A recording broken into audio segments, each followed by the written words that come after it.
So, right above where Cordell is, there's kind of a balcony that leads into what is a larger rec room. But immediately, as soon as you guys kind of walk in, before the mag lifts that are on the far side of the room, with the set of staircases that go up around them, there is just this giant lobby that has kind of a couple circular couches and pillars set up in this area. It's just for sort of seating and leisure. And you can see a larger desk to the left where the smaller room is. I'll point here.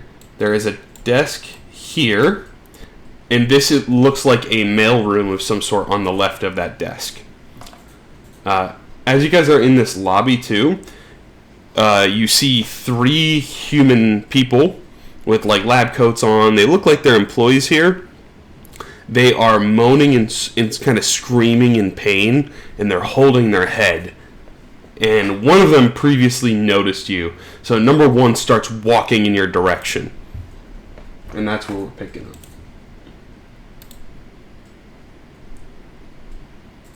We're all gonna die. Yeah, those memes are pretty accurate to what the memes earlier that in that row where it's like, oh, the DM's trying to kill us. What happened with the Nat 1?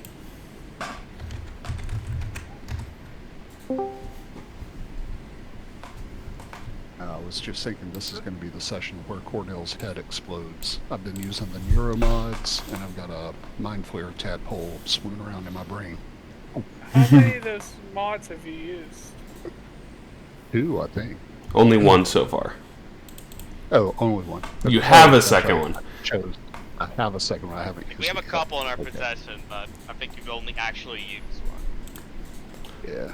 So Cordell, you do see employee number 1 is they kind of saw you, and as they're clenching their head, they're running towards you. Okay. So what do you guys do? Just gonna look at him like, just gonna give him kind of a strange look like, why are you running at me? That's what I'm gonna do. Okay. He continues to run towards you, and he gets up next to you. And he's kind of holding his head looking at you as he sort of ran up to you, screaming in pain.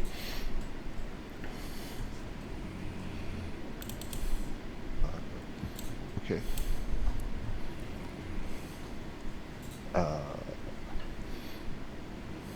I don't know what to do. Okay. It knows what it's going to do.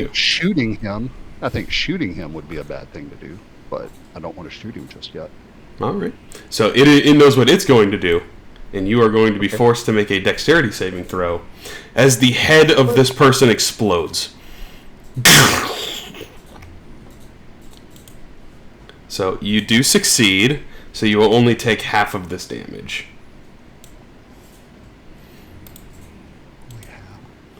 You get 13 back. You get 13 back. And that employee, as soon as the head explodes, their body disintegrates and fizzles away.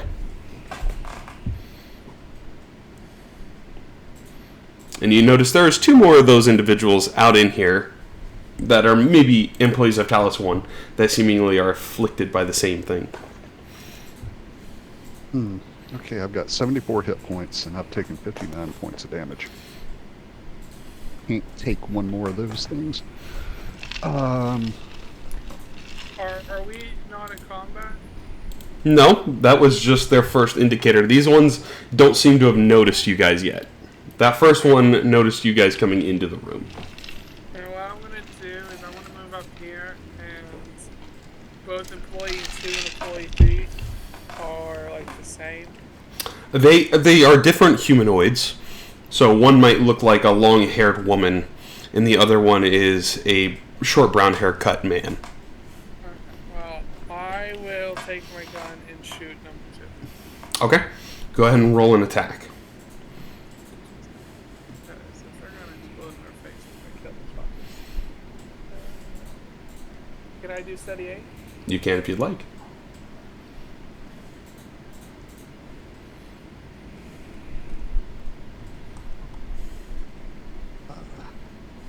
Hits. Go ahead and roll damage. I get to plus. Oh yeah. Let's just say, how do you want to do this? Because this person probably just died 14 times over.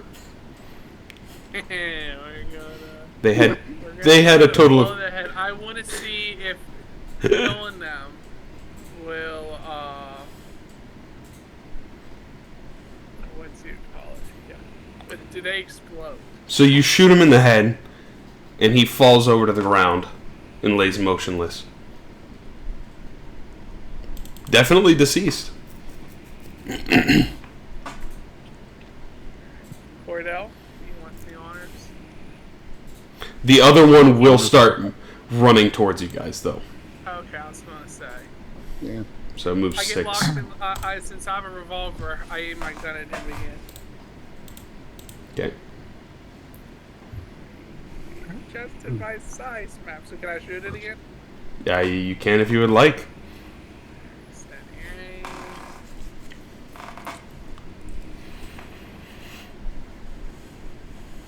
That hits.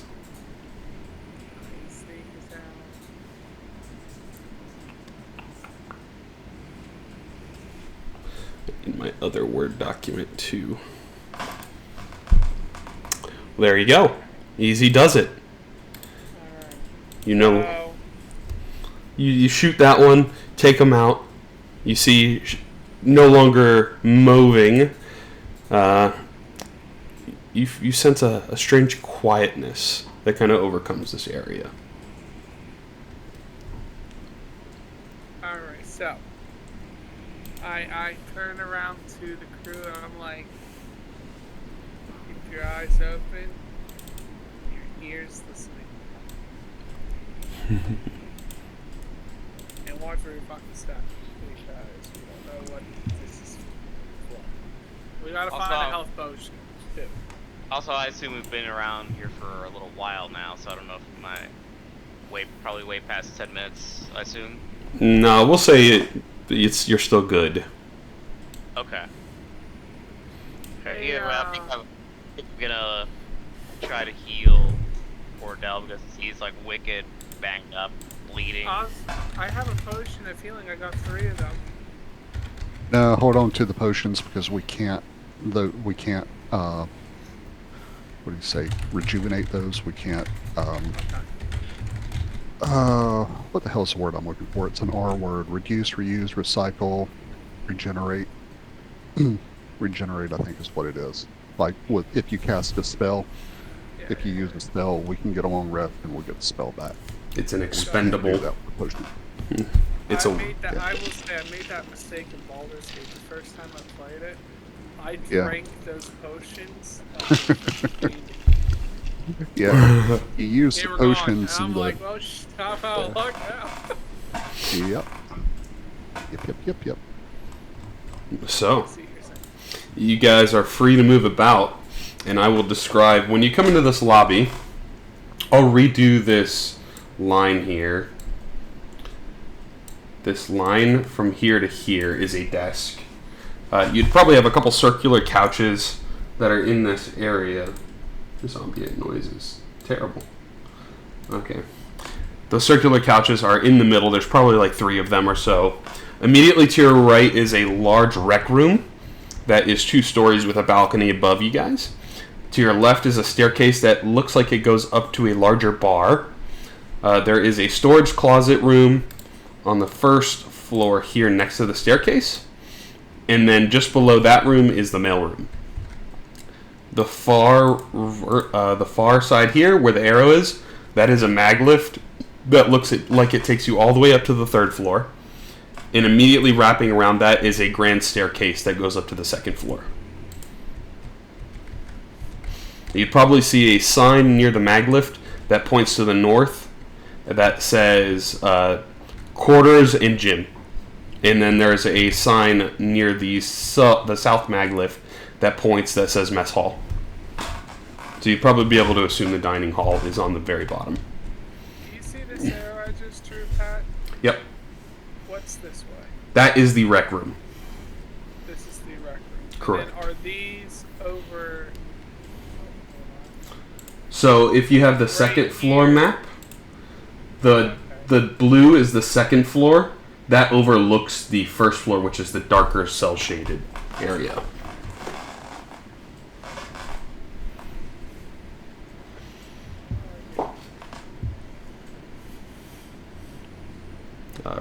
Right click it, click the pointers, and remove this. Alright, so it's on you guys.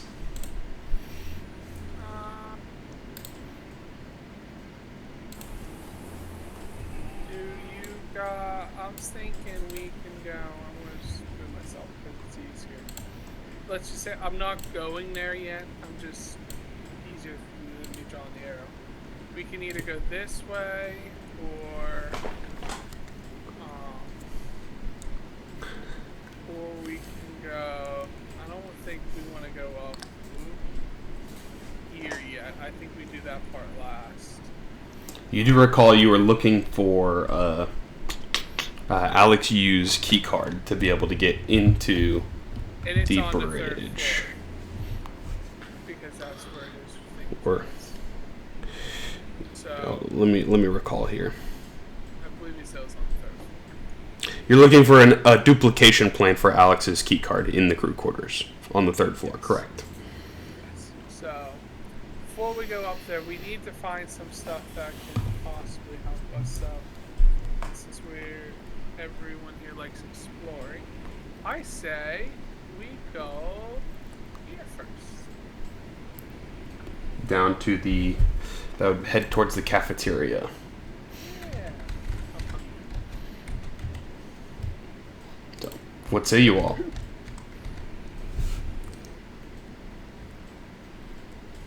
Yeah, I'm good with that. Okay. So you move in this area and hold up there, Edward Kenway, because you spot another gentleman. He looks like he's just coming from the mess hall, and you hear another person a little bit further into the mess hall. He wants a crack at it.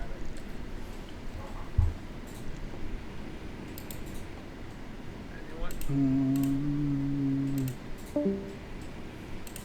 Employee number 4. I'll go talk to him. I'll walk up. He does look like he is holding his head in pain. He does? Yes. Be careful. Hey! All of these people in this area, you can assume, are holding their head in pain, apart from one individual that you know is in a steadily perishing state. I will say, as he's walking up, I have my gun at the ready. Okay. So, I Cordell, don't need him blowing up Cordell. the person immediately turns towards you and starts to walk in your direction, holding their head like... Yeah.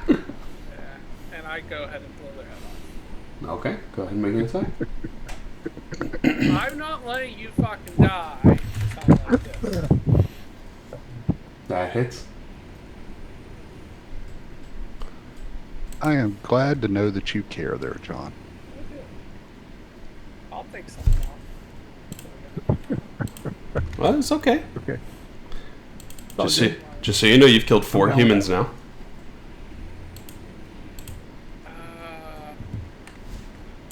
You know what? This might bite us in the ass. Or I say we, I mean me. Why would you think that? I know you. You probably see Doc Brown, or he's kind of behind you guys, like, well, you guys are really killing my friends here, aren't you? Yeah, what's wrong with them? I have no clue. Okay, well, if they're gonna explode, we gotta take them out because we can't let them kill us or we sneak around. Which, as you say that, you've made quite a little bit of noise with your pistol. You see this one start to walk up the right side. Alright, Brett, what are you gonna do? Or Cordell, I should say, what are you gonna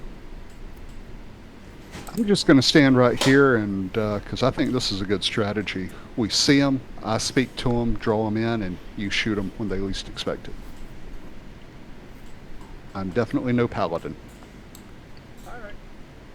So as you guys do, you're sort of plenty in, another employee comes around the corner, and you see holding their head, I can't control myself, I can't see where I'm at! And they immediately start running towards you. Do you want to say anything or want me to shoot it, Cordell? Tell me now. Shoot, shoot, shoot!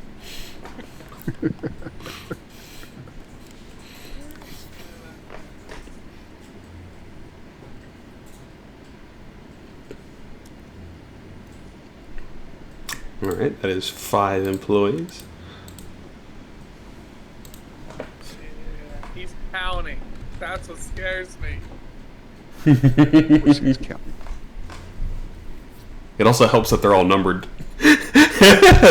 Oh, no.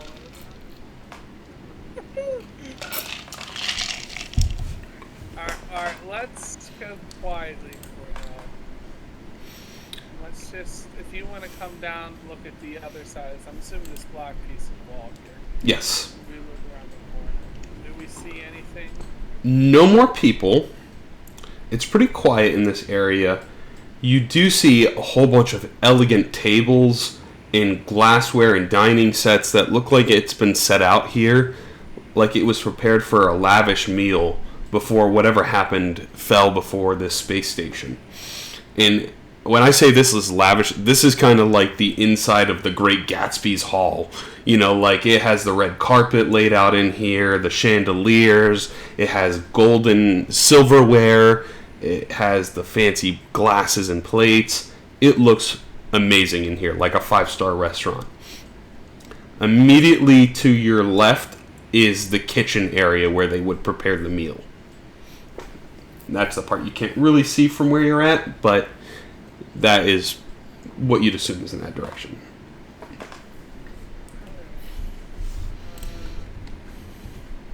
Alright. So I shout to Garrett, Baron, and Dr. Einstein to catch on up to us. And then I tell Garrett, go with Cordell on the right-hand side. I tell Baron, come with me on the left-hand side around this wall. And Einstein, you just follow. Alright. We're just going to go separately around this wall. He Are we comes up going with quietly or going fast? No, let's just slowly walk around the wall, make sure, and we'll stay. Baron and I will stay on the left side. Cordell and Garrett, you stay on the right-hand side. And we'll just sort of walk down the room like we're together, but we're on specific sides, just in case something jumps at us. That's my idea. So I say we go like down here. Okay. Yeah, you go down some of the steps, the smaller stairs, into the sunken kind of area of the cafe, of the nice lobby area for the cafe. And there's just, for the sake of not having to put everything on the map, there's a slew of tables and chairs and whatnot. Some of them towards the far back are overturned, but apart from that, everything else looks pretty pristine from this area. So nothing looks odd. Not necessarily. There is only like one overturned table in the far back.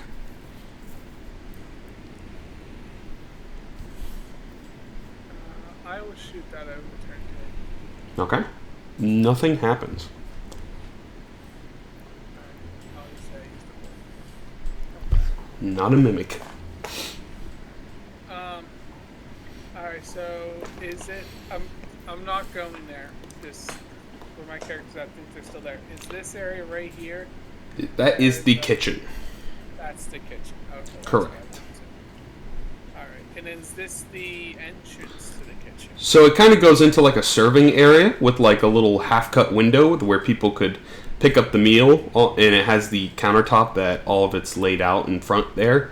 So you'd probably see some empty trays, and then it has the door that goes into maybe a storage room and then into the kitchen. Where do these stairs go to?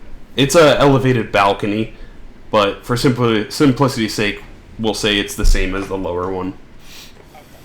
Because it wasn't on the second floor map. And I would say I'll go about right here, and I'll say Baron or they're all close to me. We just look into the kitchen. Do we see anything? From here, the doors are the second door is closed. The first one is opened, and then so you can't see into the kitchen from here. You can see in this hallway. It's kind of clear, almost like they were expecting dinner service or something like that, but then it just fell through.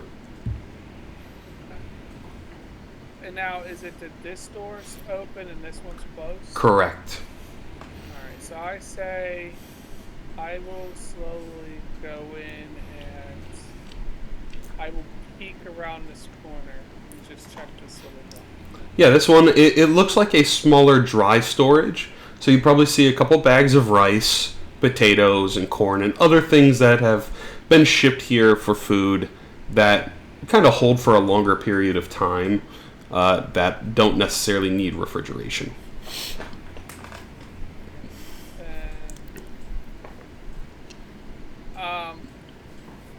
Cordell, someone want to come in here with me? I don't want to walk in this door and get fucking slammed shut. I got 15. I'm ready for action. Put me in, so because I can play Cordell hurt. and I walk through the doorway. Okay, yeah, you're fine. Hey, what about this area? What's around there? To the bottom left there, Luis, you got more of the same thing, like nicely set up tables. It's just kind of split off from the main lobby, so it has a little bit more of like a cozy nature to it. That a little bit more quaint tables, like maybe 1 or 2 people tables instead of bigger round tables. But you do see from here, Garrett, this flat bar. This also looks like a serving window, and by flat bar I mean from the kitchen. This is a serving window as well, but strangely enough, this is kind of like, it's a metal sheet that has been pulled down, and it is kind of made contact with the actual countertop. So you can't see into it through the metal window. Interesting. No buttons around like the lobby areas where you press a button, the door opens. You can make an investigation check if you would like. Yeah, I'll do investigation.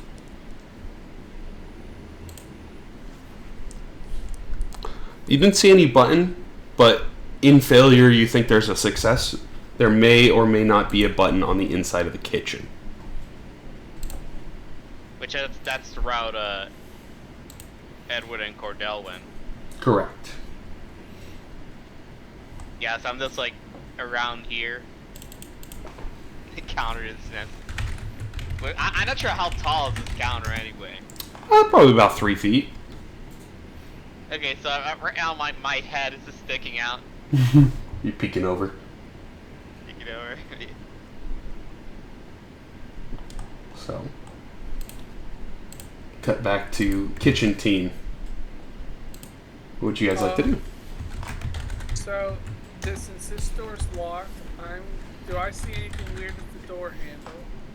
Or So- do I see a lock or anything? It's actually not locked. It's just closed. Go ahead and give me an investigation check. And it is a heavier metal door.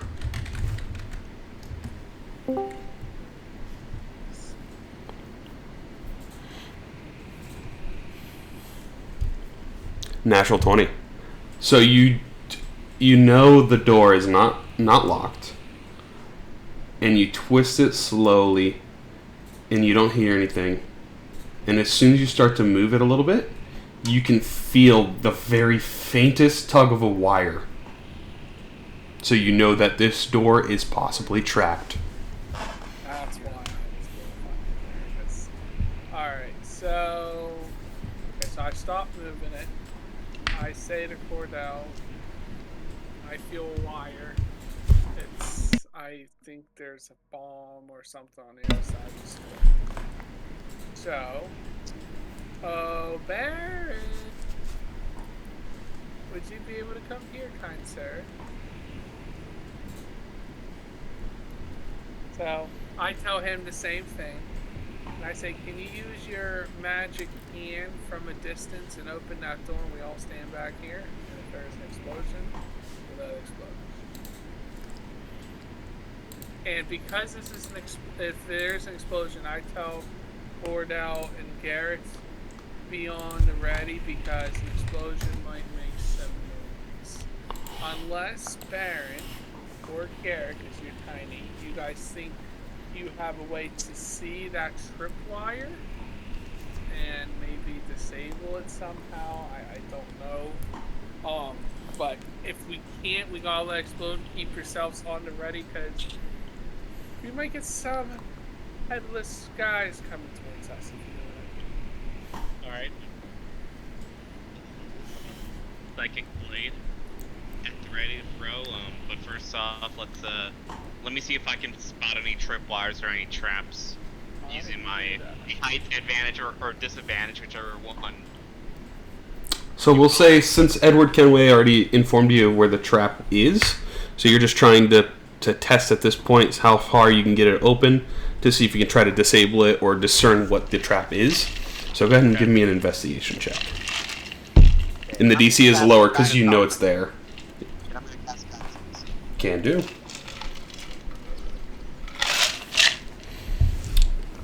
Natural 20 with the guidance. So you're able to open the door a little bit more and you're testing it before you start to feel the slightest pull of what you think is a pin, and you stop and you think it's just enough you can actually get your arm in there and cut the wire to disarm the trap. I'm like, ooh, I can reach this. And I'm able to do a quick sleight of hand movement. Alright, it's done. And I'll say with that roll, yeah, you easily cut the wire and the trap is disabled. Yeah, we're good now, Captain. Alright, cool. Alright, so we go ahead. I'll slowly open the door. Okay. And besides the trap, do I see anything else in this room that might come to kill us? Oh boy, do you. Let's see. So as soon as you open into the door and you look behind where the bomb was, you see a recycler charge that is planted up against the corner that the wire is tied to. And the recycler charge explodes in pretty much a 30-foot radius. So even with the mage hand, it would have probably sucked you guys in. But in this room, go ahead and make a perception check.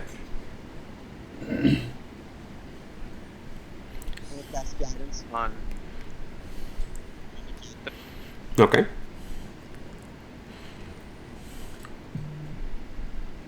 And roll a d4. Oh, the D4? Yep. Boy, do you. So, in here, there is a large island in the middle of this kitchen. That's kind of used for all the prep. It has the metal sheet to the left that has a button that looks like it does raise the sheet. Immediately to the right, you see a couple of other non-cold needed storage foods. On the island itself, you see a plate of what looks to be mystery meat. And in the far corner of the room, next to what looks to be a heavy metal door that acts as the freezer for the kitchen, you see a heavy-set, bald man with glasses on that is kind of slumped over and dying, or dead. So, what I'm going to do is I'm going to say, Baron, I would say come to me. Garrett, Cordell, Garrett, assuming because the character you are the tallest person. Garrett, I know you are the shortest person. I will say that Garrett hop on Cordell's shoulders. Take that. What's that thing called? The recycler charge? Recycler charge. Try to disarm or disable it, disarm it. And we're going to make it as a weapon that we could use if we go into a boss battle. Yeah, you guys already have some recycler charges, so easy enough for you guys. Oh, we do? Mm-hmm. Oh. Well, if we get another one, we can try. Let's get another one. And then, Baron, if you, we can go look at this bald-headed thing. So, we'll say easy enough for you. Garrett, we'll just drop it in for you. You can negotiate. Nice. So there you have a recycler charge, and the details are listed in there of what it's capable of. Let's just say it does a lot of damage. So in the corner here, for you guys, that is where the heavy-set bald man is. And the mystery meat would be right about where you're standing currently, Kenway. Okay, so I ignore the mystery meat for a second. I look at the bald man and I'm like, hello? You awake? You dying? There is no response. Okay.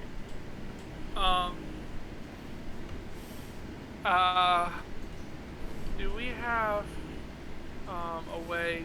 Do any of you guys have a way to tell if he's dead, still kicking? Should we use the mage hand and try to slap him in the face? See if he's still kicking.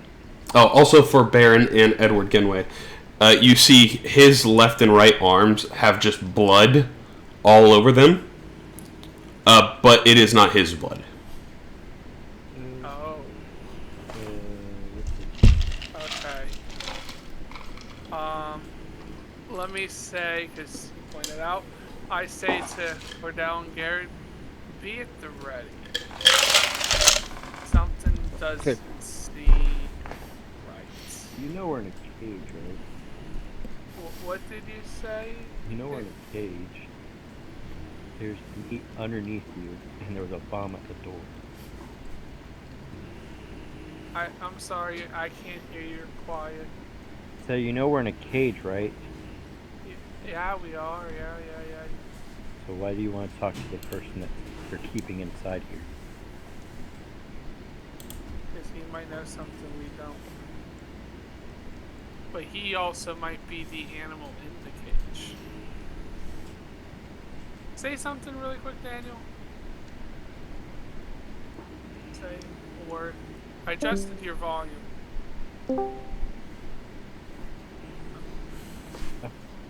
Say something? I did. Okay, hold on. I adjusted your volume. I'm trying to make you... Alright, you are a bit louder. Okay.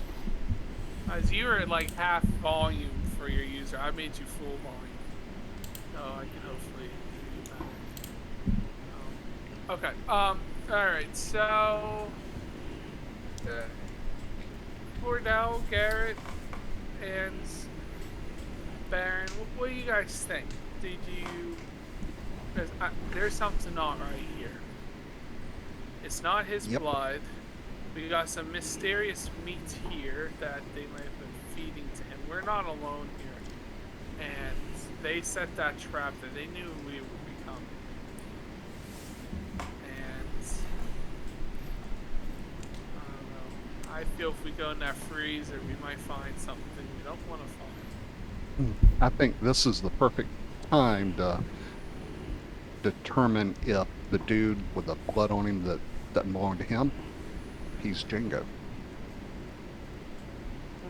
Fair Because enough. we have not seriously questioned anybody about whether or not they're Django, and we know that Django is a shapeshifter and can assume other identities. So I think this is a good opportunity. For us anywhere. Right. And I've only got 15 hit points, so you're taking the lead. So what we'll do is, since he's not moving, I really don't want to walk up to him. I'm already a dickhead, so we'll just fucking shoot him. Okay. Roll an attack. Okay. You're the captain. You know what? I'm not gonna touch the fucker, because I made that mistake once already. It's a fucking mimic. Well, I mean, it's not like you're going to give him mouth-to-mouth Can we tell if resuscitation. that body's dead? Yeah, I'll rather let's just shoot him and see if it does anything. So I turn on advantage, I do steady aim. Let's say for the head. Okay. It hits. Do I put output You sneak attack, yep. attack on? And it's also an auto crit. So I'll double the damage. So 62. Yeah, his head just explodes. But for a moment, you see him jump awake and hit back on the floor. But you're like, you kind of think it's like that post-mortem thing where the shock of the electricity from his brain surged through his body and just gave it one last pump to the muscles. So he just kind of reaction sprung up. That individual is deceased. And you are left with the freezer door currently closed. Alright. With the gunshot going off, are we hearing any... With your previous perception check. Actually, go ahead and roll another one. Everyone can roll one. Alright. Because this brings up a good point. Are we perceptive enough to determine who Django is? I don't think I need to knack for this one, I assume. I will ask, out of all of you here, right now. Yes. When we fight Django, Mhm. I get to put the bullet in his head. It's the only thing I ask. I put the bullet in his fucking head. Hopefully you get a chance. I want to have the chance. I So, will give you the honors if it plays out like that. and also for you guys, Garrett and Cordell, you hear a very faint voice from inside the freezer. Hello? Is anyone out there? Hello?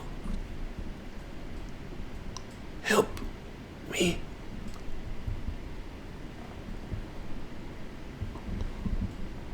All Could right. Let's open the freezer. Okay. Well, before we open that freezer, You want to shoot him? no. First thing we're going to do is let's check body guy over here now because he's deceased. Okay. Unless he's managed to come back from the fucking dead. He has a cook's knife on him. That's it. Hey, what? Like a chef's knife. So he was like the chef. Most likely. You do notice that the freezer is locked, though. But you can easily unlock it from the side. Can we see, is there like a freezer window? There is. And from where you slide it, you wouldn't be able to see anything in this immediate vicinity. Let's open it and let's... I'm being cautious here. Okay. There you open it, and the freezer is open. And say, hello? Anyone home? You will hear a very faint voice call back out to you. Hello? What are you Yes, doing at the freezer? I was trapped in here by the chef. By the chef. Who's the chef? The fat man. The man that is... Fat guy? Don't have much longer. Open the door. Garrett, Okay. come here. So where are you at here, Cordell? Or Kenway? I'll just say I'm right here, right at the door looking in, and I shout to Garrett, come and unlock this door. I mean, yeah, you guys can unlock it easy because it is just a handle lock. I'll say as Garrett's unlocking the door, we're opening the door. You can start walking over, but we are keeping eyes on it. There's something right with this space station. You hear a cough that's starting to get quieter and quieter. Einstein, get your ass over here. He comes running in. Oh, jeez, what the hell's going on? We got a guy here in the freezer. I want to know if you know. Alright, sure. Garrett's opening the door. Since you're the wizard here, if he's dying, you might be able to help us. If he's who he really is. Alright, Garrett, whenever you want to open the door. Alright, is everyone ready? Yep, we're ready. I will stand back a little bit so you have to. Okay. Okay. I'll also have my gun at the ready. Garrett, you unlock the door and pop it open. Easy. And you're immediately met with All the open- 0 degrees Fahrenheit, just cold air rushing out of this freezer. You're like, if somebody's in here, they've either not been in here long, or they're like probably near dead. Alright, Garrett, Baron, stay out here with Einstein Cordell. Let's go on in and grab our mystery man, 'cause I don't think he's walking out here. So I'll walk in really slow. Okay. Look at the corner.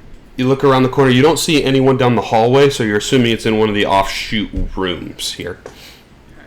Are they all shut? They are open. Alright, I'll say, what room are you in? You just hear a cough coming from the further back room, into the left. The front. It'd be front left from you. So I'll look. This I'll walk this down one up the here. hall. Oh, I went up there. Then I'll go right here and I'll look in the room slowly and You do I s- see this gentleman? you see a woman that is laying on the floor collapsed, and she looks icy pale, and the only thing that you can see that is sort of emanating any sort of light from her is a ring on her finger that is glowing icy blue, and every time the cold comes around her body, the ring flickers a little bit and pushes the cold away. I will go pick her up. Okay? And then I will walk her. Okay.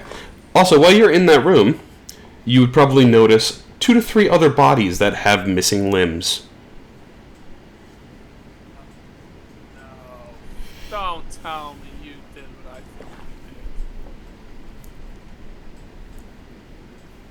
you Man's gotta eat. did. That's disgusting. Oh, no. As you exit the room, you kind of just look at the mysterious meat that's sitting out on the table. Go ahead and make a Constitution saving throw for me.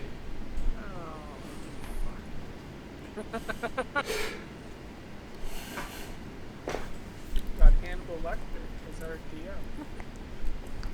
Okay. You stomach it with that realization that this person was probably eating people to survive. And he kind of hunkered down inside this kitchen. No wonder why he was dead, because then that wasn't his blood, because... Yeah, that makes sense now. But you have rescued Dr. Alexandra. Alright, so we get her... Well, I say Einstein follow us, and I walk her out and I put her on a table. Okay. And I say to him, do you know who this is? Oh yeah, that's Dr. Alexandra. Oh, alright. Well, we need to wake her up. So help here and warm her up. So I will drop that NPC token for you. Let me... Yeah, he is... Let me look through his sheet here and see if he has anything to do so. He's gonna go... I ain't got much in the magic realms of warming people up. I got something that keeps me warm. As he pulls out a flask. I take that flask and I slap it upside his head. Oh, what the heck, man? Being a dickhead. Yeah, I say get out of my way, but... Alright, so... Who here knows how to warm someone up?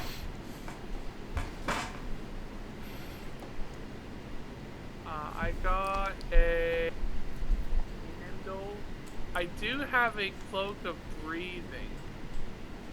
I don't know if that's for breathing underwater. And in space. And in space, okay. So if that would help. I do have a candle. I don't know if that'll do much. Yeah, we can use a tinder box. Alright. I say do that and let's just try to warm the person. Okay. So with the little bit from her ring, and the little bit of warmth from the fire. Eventually she does start to warm up, but she still seems ill to some degree. And also, I think you guys would recognize from the console, Dr. Alexandra was the lead astral travel specialist here, and her vitals were low. And now you kind of understand why. So we asked this doctor, why were you trapped in the freezer? She kind of comes to. I was trying to find salvation, and the crazy cook put me in there. Why did the cook go crazy? He doesn't trust nobody. Shapeshifters. Typhon. He thought we were some, too. Well, most people are freaking dead on this thing. Huh. Just letting you know, you gotta get out of here. Do you reckon that, we gotta ask you a series of questions just to make sure you are who you truly are, because we don't trust anyone on the spaceship right now because of things. We have over here Dr. Einstein, who knows who you are. Ask her 3 questions that she would only know. On a mimic or something else, or Django. He goes, I can do you one better. Dr. Alexandra, who was the person you were dating on the ship? And she takes a deep breath and says, Morgan, you. And he looks at you guys and gives you the nod. Alright, so you're the real person. Okay. Alright. Now Morgan is still on the ship. He's up in the... Morgan is back? Morgan disappeared for some time. He's here. He's on... I forget what floor it is. He was on the bridge. It was the last place that you had We note. started hearing gunshots and then it disappeared. We're trying to get to the bridge to find him because we believe there's a shapeshifter here called Django. And we're taking his ass out. I don't know Some history. any Django. But if Morgan's back, Morgan's been missing for some time. Well, something happened to Morgan. I don't know. I don't think he's been the same since the neuromods. Huh. It makes us just think of it. I don't tell her what I'm surely thinking. I'm just gonna say I'm thinking it myself, or I'm saying it in our what do you call it? Psychic whispers. Yep. That since she's saying he or Morgan Hugh has to defend himself, maybe that is just we find Morgan just ill.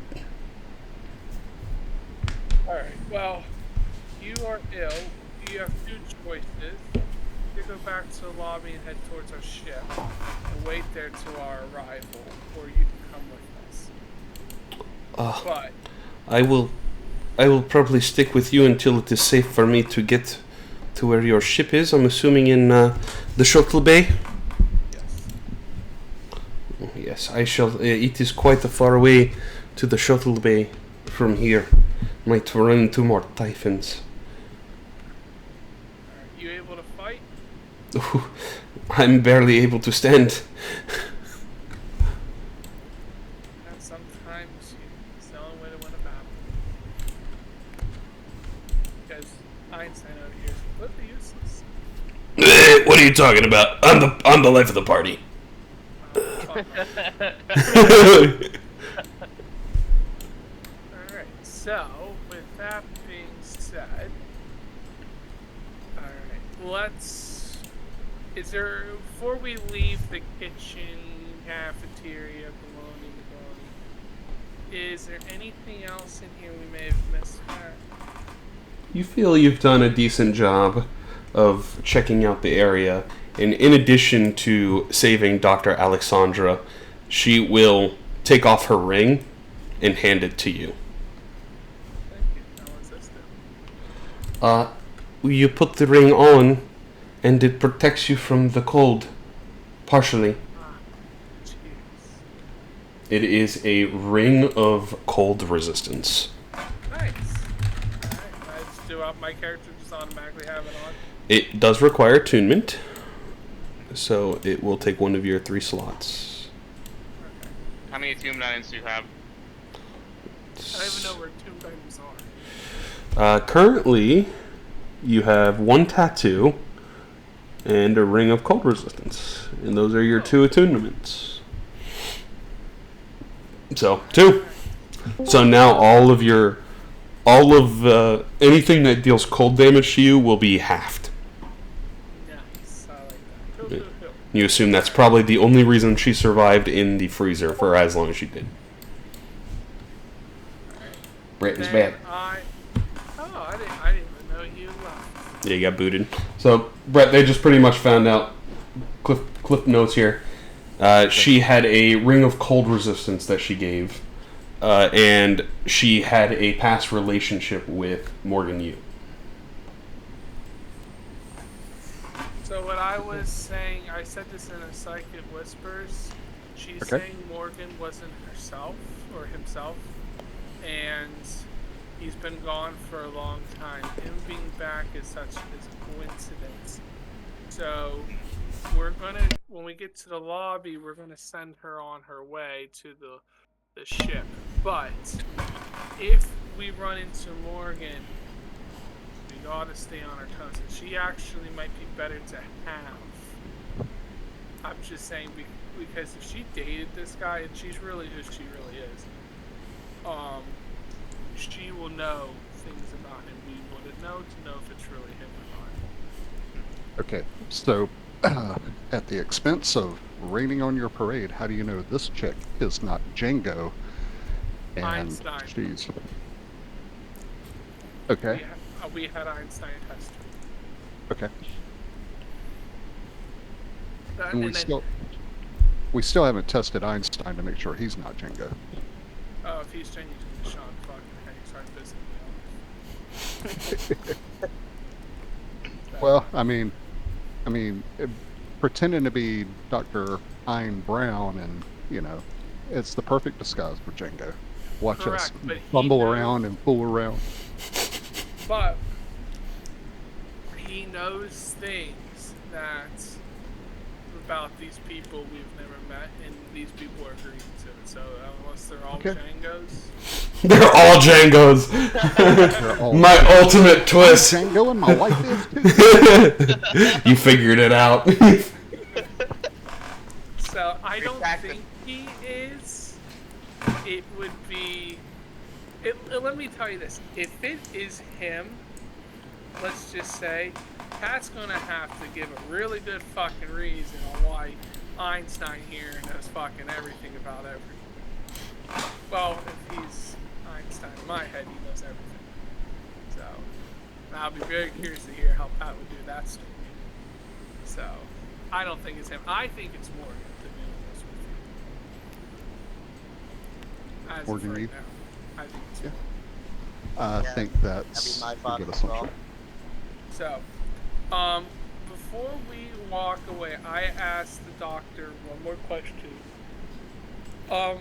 I said, as we've been on this board, the crew quarters, we've been noticing people with their heads cut off, but their heads in their hands running around, and if they got too close to us, they would explode. Oh, goodness. I'm going to roll a check for her because she may have the possible answer to what would that be. At this moment, she can't think about it. It's not coming to her. Do you know where we could find that answer?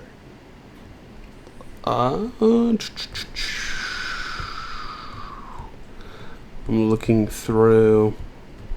You were fucking counting, mister. You're counting. You're scaring me with Out your of- counting. Out of all the people that are currently alive, one of them is not on station, and the other is the CEO, Alex Yu. You guys might also just find the answer yourself. Fair enough. Alright. Alright, well, let's start walking, and we'll go back towards the way we came, and we will go up. So, also, right here where this arrow is, Kenway, there is another one of those terminals that lets you see people's locations. And there is the mailroom directly to the left of it. I will take a look at the terminal. That's good. I am to note on, and let's just see if anyone moved. Okay. Alex still in the Arboretum. Morgan Yu is unknown now. Last seen in the Talos Bridge. Danielle Show IT is in Psychotronics. Alexandra is alive. Vitals are still low in the crew quarters. Igayo is in the shuttle bay, which you knew. Einbrown is in the here with you guys in the crew quarters. Dr. Serena Munez is still off station. Tyrion Oldark is off station, and the captain is deceased in the bridge. So no one seems to have moved. Except Morgan, because he's now unknown. Yeah, he's been unknown since the bridge. That's not a good thing. Alright, so I While you're here at the terminal too, I want you to make a perception check.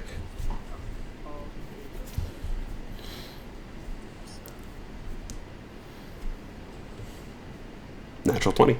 In the mailroom, you see, you glimpse over there, and you notice there is a symbol on one of the letters that is kind of leaning up against the wall, and the symbol immediately catches your eye. And it is a symbol you recognize as a kind of thieves guildy kind of rogue-like symbol, maybe for a guild somewhere. You're struggling to recall where it's from, but you know you've definitely seen that symbol before. Do you have a picture of it? I do not, but I have the note. What does the symbol look? It is kind of like a, for this guild, it's red. I gotta look up a picture myself. It's kind of similar to the Scarlet Brotherhood symbol, but has a minor change.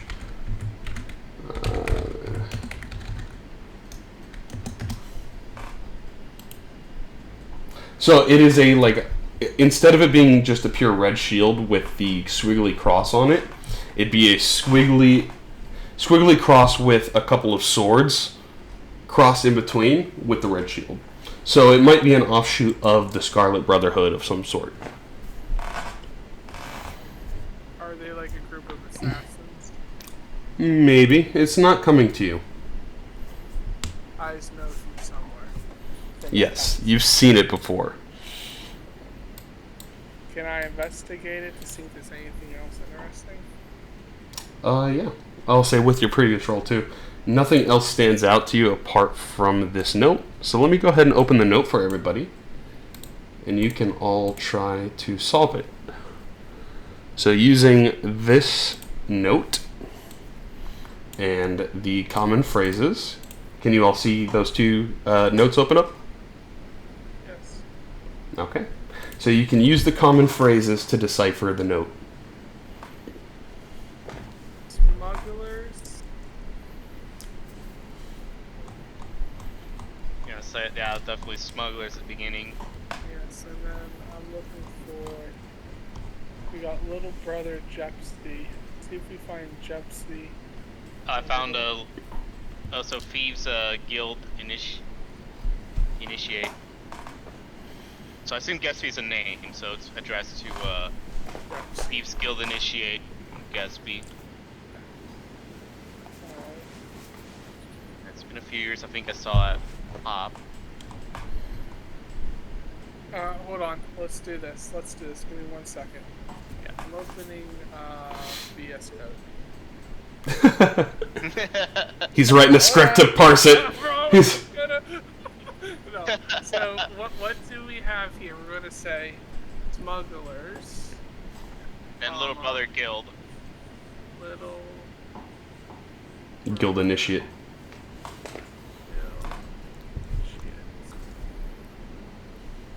Okay. It's been a few years since I've seen you last. So let's take a look. Yeah, I found it while it's been a few years. Found out it says like low urgency. Is it towards the bottom, the middle, or the top?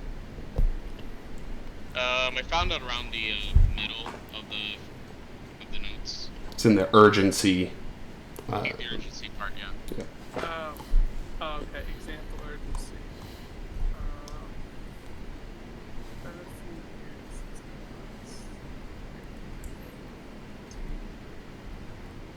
last. So, I haven't seen you in 6 months. I'm assuming it's related to that. The family. Could be family vacation, where it says multiple kidnappings. There is a family reunion one on there, just so you know. Oh, it's family. Okay, yeah, I see it around. Guild member get together. That makes more sense.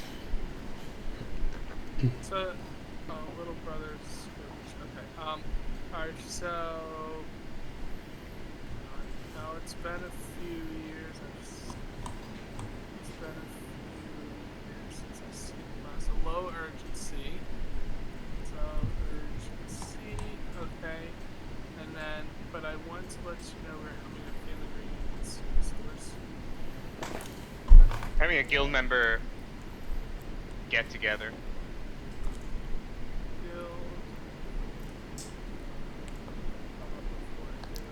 I just saw it. I'm just typing it out.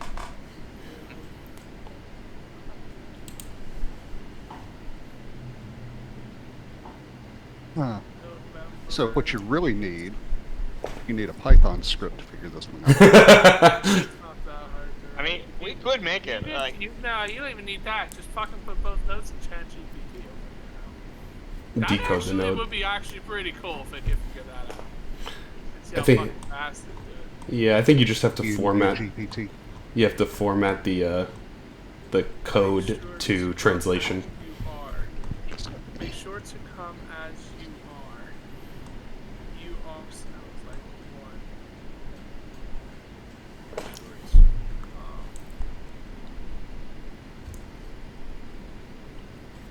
Come as you are. Informal. Rogue has discretion on methods.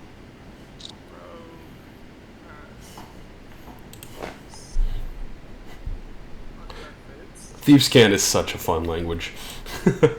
Oh, can you make an ale rum to make sure we have some libations? Make a ale Ale run is smuggling contraband. contraband.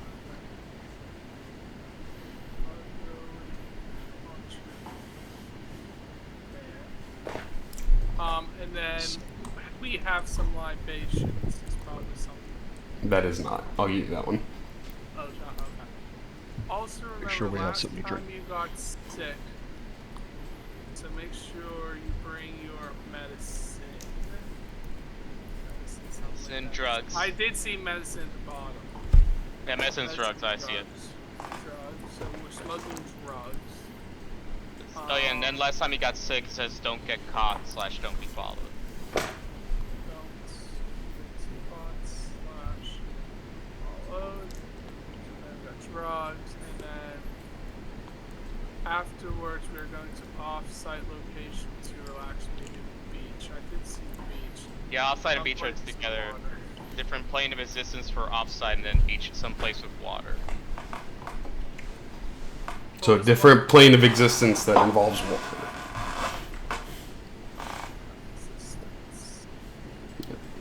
Alright, Father Wave Chaser. Okay, hold on. Father might mean something. Other does mean something. Great uncles. Mother, father, rogue, superior in the Road guild. superior.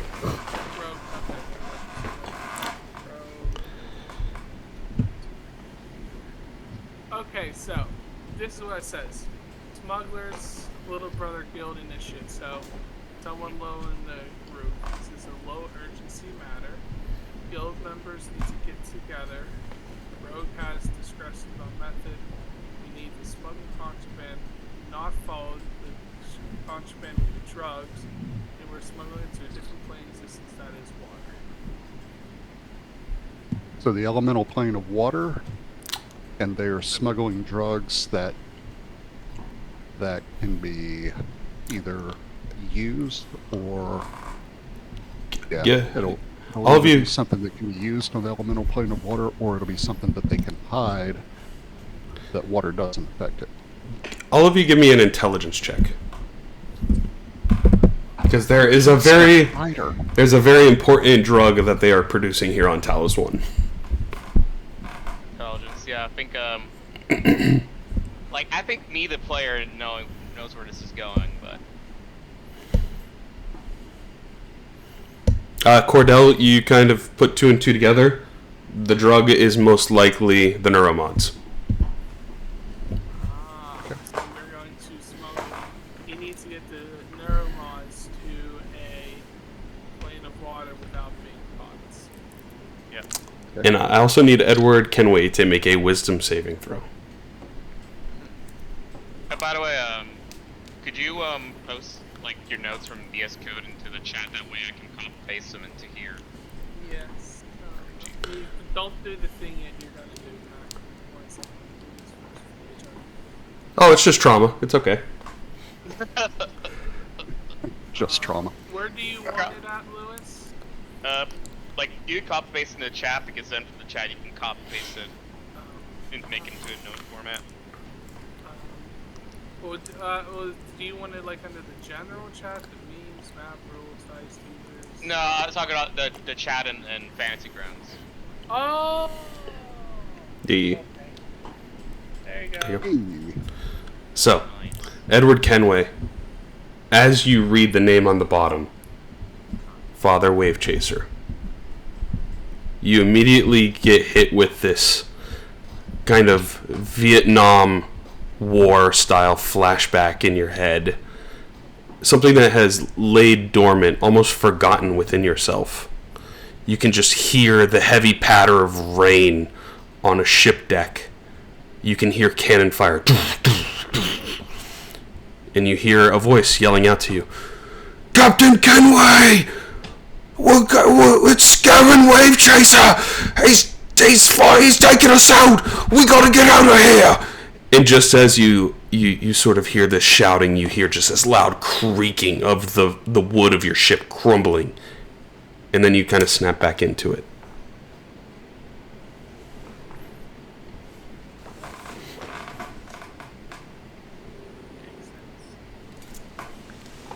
Sounds like to me that ship was and that's the last time I would ever probably see Father Wave Chaser. Do I remember who he is? From the sound of it, currently, he was probably a rival captain.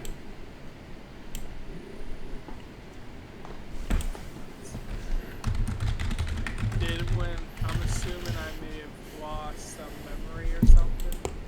You seemingly do currently.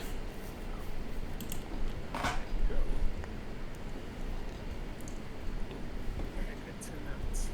Well, gentlemen, time to find the father. But I also like what you said too, Brett. A different plane that involves water. The elemental plane of water was a good guess. Here. Mm-hmm.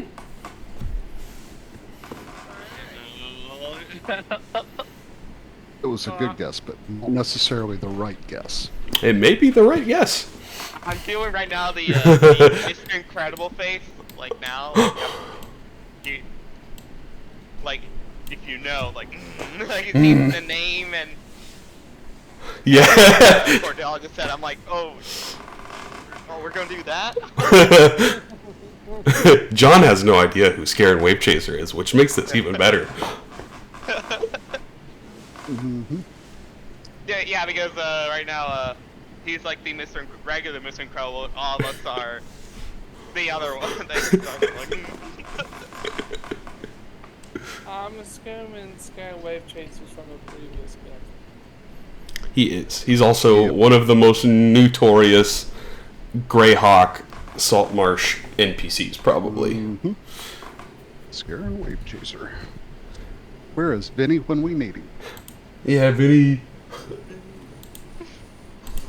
Vinny, if you're listening to this, we need you. We need and miss you. Come back to our group. He's working tonight, isn't he? Yeah, I believe so. Work is a dirty four-letter word. That's why D&D's better with 3 letters.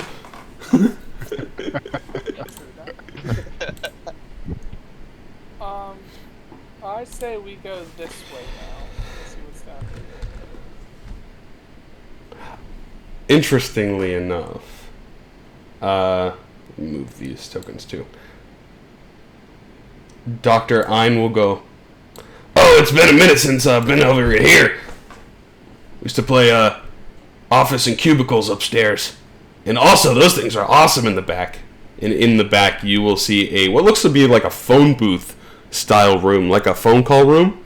And there is a single rock placed in the middle of the room.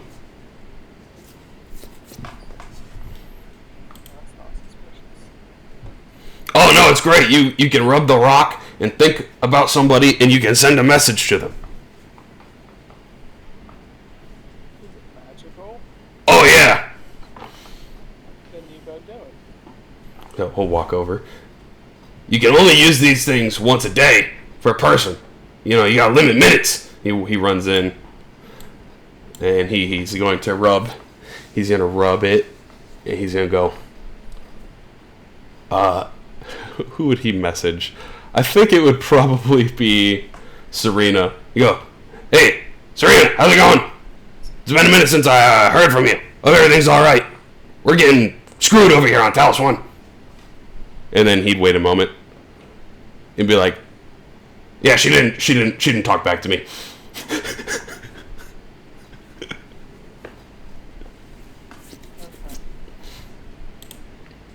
But you can rub the rock and cast the sending spell once per person. Never once it can happen. I'm It just is- going to touch it after you've rubbed your stones. Don't rub my stones. It's not an attunement item, right? No, it's embedded here, but it gives everyone one free use of sending. Every day. What's down this way?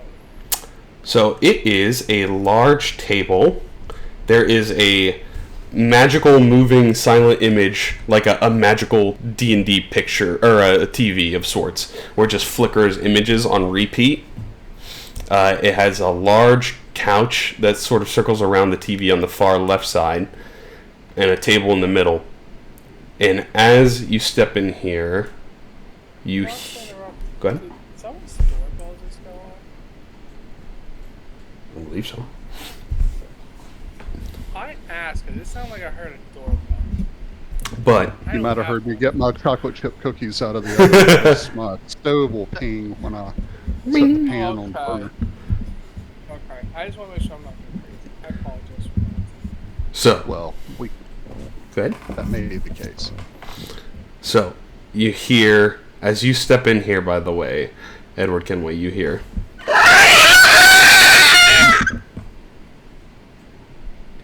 And you see a glowing green force field lift underneath you. So we're going to roll for initiative. Everyone can move their tokens near the rec room if you would like to before we kick this off. Just 1 second. Because you're the captain. Alright. This is one of John's favorite. What are you talking about? This is the poltergeist season. Yep. And it is Invisibrew. Let me roll a dexterity check for it. If I could move the damn thing. There we go. It rolled a 6. Dr. Alexandra will be 0. But it did get a sneak on you with the lift field. And it was exactly waiting for somebody to walk under the doorway, because you're going to hit your head on the doorway. So it lifts you up, and you are a medium creature, so you'll take 2d6 because you're only colliding with the wall. So you will take 10 bludgeoning damage. There we go. And you are currently floating, pressed against the top of the door frame. Dr. Ein's going to go, "Ooh, scary thing!" And he's going to start to try to run up on top. So, Kenway, you're top of the line. I'm gonna try to shoot him. I know I have disadvantage. You don't know where he's at currently. I'm gonna fire in a random direction. Okay, so draw a circle at where you think he is.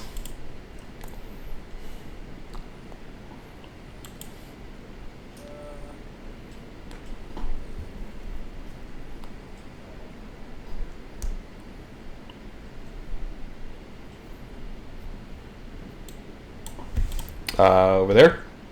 Yep. Oh, shit. Go ahead and roll your attack. Oh, fuck. I just closed the map. I meant to close the jaw. Sorry. This I got you. controls to this are just weird. I got you.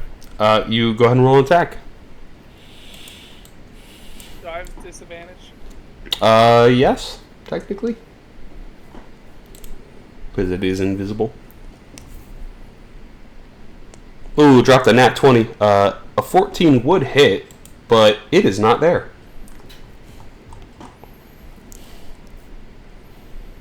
So, is that your turn, Edward Kenway, or would you like to try to move out of the lift field? Well, I don't know if I can move. You can try to attempt to move and swim and jump out of it. I'll try. Okay. So you move and jump out, and you immediately fall and land on the ground, taking an additional 3 bludgeoning damage. And you are out of the lift field. We'll say. Right here on my face. We'll say the lift field is right in the doorway. Okay. So is that your turn, Cordell? Or Edward. Cordell. Okay, so what exactly did I just witness? So you would see just the flicker of the green force field appear on the ground and immediately just lift Edward Kenway up and hit his head on the roof of the door frame. And then you'd see him immediately shoot into the back of the rec room, missing. I'm gonna move right here. I'm gonna say, hey, Captain, I don't suppose you checked for traps before you went through that doorway, did you? Well, would you be kind enough to go on that side to see if there's a way to disarm this thing? Sure. As I'm laying flat on the face.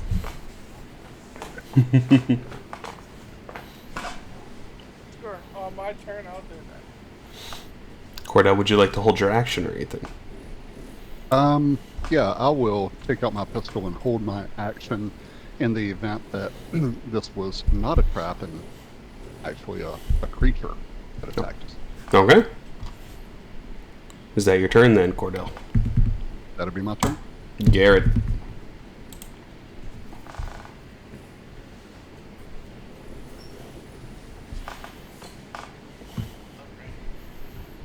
Alright.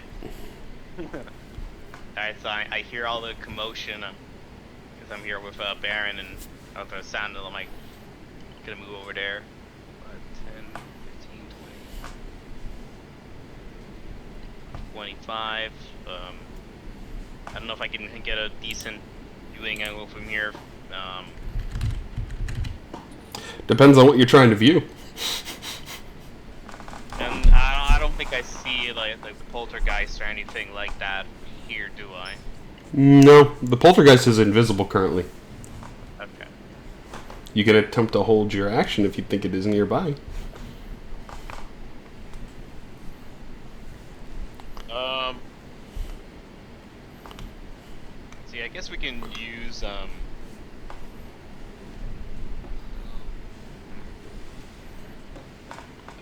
think I could activate the. But first, I'm gonna activate the. Remind me again. How tall is like the roof? Like. It's 10 feet in this area because that's where the doorway ended up clipping, and there is the second floor above you guys. Okay. So I think I'm gonna use for my bonus. I'm going to activate my ring of jumping. Okay. Let's have that on. Now we can bounce walls. And I'm gonna actually take your suggestion to hold Psychic Blade, and basically if I see this poltergeist or whatever the fuck it is, I'm gonna be ready to attack it. Okay, sounds good. So, Edward Kenway, you said you were prone on the ground, right? I assume I'm laying flat on my face. Would you like to be standing up, or would you prefer to be on the ground? I'll stand up. Okay. So you will see the thing here, both Garrett and Cordell, because as it flickers in for a moment when it's using its powers, its mind powers, you both get shots. You both get one attack each. And for Edward Kenway, you see in the middle of the rec room a giant table gets lifted. That's probably about 30 feet long and 15 feet wide. And that is just currently floating like it's about to get thrown at you. But we'll see what happens after their held actions. Right. So is there something I can target, or do you just need for me to roll the attack? Do you see it on the map? Or we could target it in the map or in the combat tracker. Should be right there next to Kenway. Oh, I thought that was the table. Okay. All right. Yep. Ash the poltergeist. All right. Color me silly. I was too busy thinking that the captain was going crazy. That is both hits. And then he's about to get tabled. Oh! Oh. Lowest damage. The lowest damage possible. And no sneak attack for the rogue either. Still some good damage. The table is going to get heaved over at Edward Kenway. And since it is considered a large object, it will be at disadvantage. There's a 14 misses. Just for funsy, this is how much damage it would have been. Ow. So, Knocked me on my ass. you will see it starts to move in the right direction, and as it moves, it disappears again. Luckily, since it's a rogue, you can use it. So that will be the poltergeist's turn. Baron. But for a table, that's a lot. It must be a really nice table. It's a huge table. Can someone point out where the general area was, please? Character. If anybody saw it. Yeah, but, I can point like right, and you see like a diagonal line. Like the, basically where I'm at, you can draw a line to like the What the hell? bottom It's supposed left to be down corner. And that's where Cordell and I fired our shots, so you probably saw us. Or at least definitely Cordell firing a bullet over Yeah. there. It was right here where this orange circle is that I put. And then it disappeared. Yeah, and then it disappeared. Does that help? It does. Okay. I'm going to remove my circle. My circle. Mm-hmm. I'm going to be careful cast 16 radius. Sickening Radiance, okay. And what save is it? I'll roll it for you that way. Because he will still be invisible, but he will be under the effect of the spell. Con save.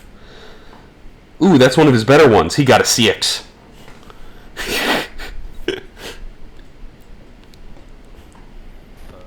The to you. I mean, he's gotta be at the start of his turn to make the con. So does he take the damage now? Yeah, he's in the radius of the spell.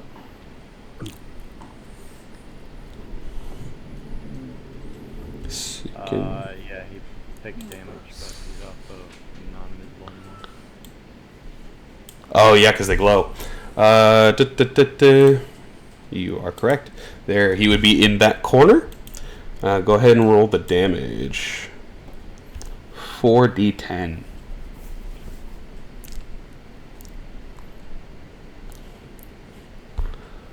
Oh, big hit.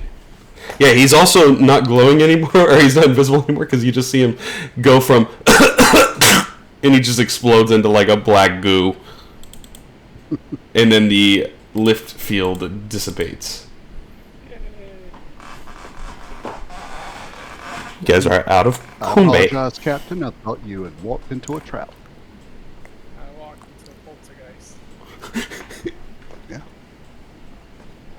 Alright, so do we see anything else in this room? There is a staircase on the far left side that goes upstairs. And in this room, currently from where it is, it looks like it was just a casual setup for just recreational, more lounging in this part.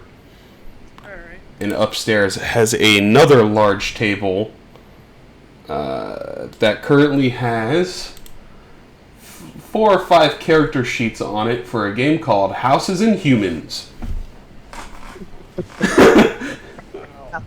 Houses and humans. Wow, I wonder what kind of nerds play that game. It's funny. Oh, I want to ask everyone a question here. So, above us is the big section to the cruise quarter. There's a lot of fucking rooms. We know what we need is on the 3rd floor.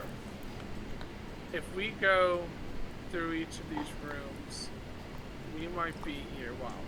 If you guys want to do it, that's fine. Or do you guys want to go, say, to the 3rd floor?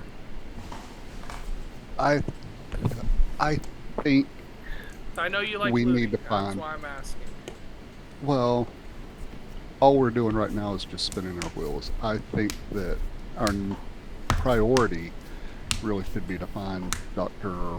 or CEO, what was his name? Morgan, you and Alex, you. Morgan Yu. Yeah, find the Hugh brothers.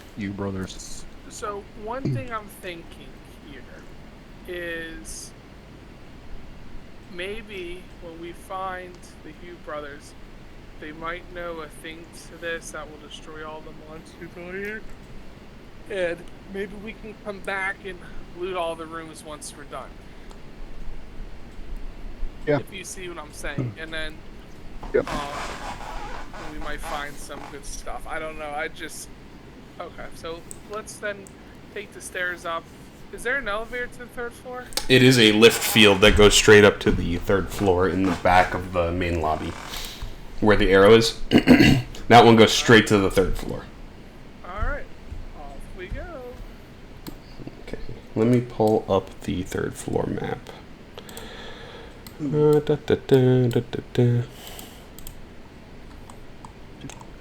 Crew quarters. I'm sitting here like looking at the wrong things. And then I got What's this little yellow line over here on the left side of the map? that is the back to the Arboretum. That is the change of maps, essentially. Okay. Crew quarters. So we are up here at the left. So you have the 3rd floor. It is the smallest of the floors. So let me go ahead and drop you guys. I think Dr. Alexandra will stay downstairs with Dr. Ein. Just for simplicity's sake of not having to move these.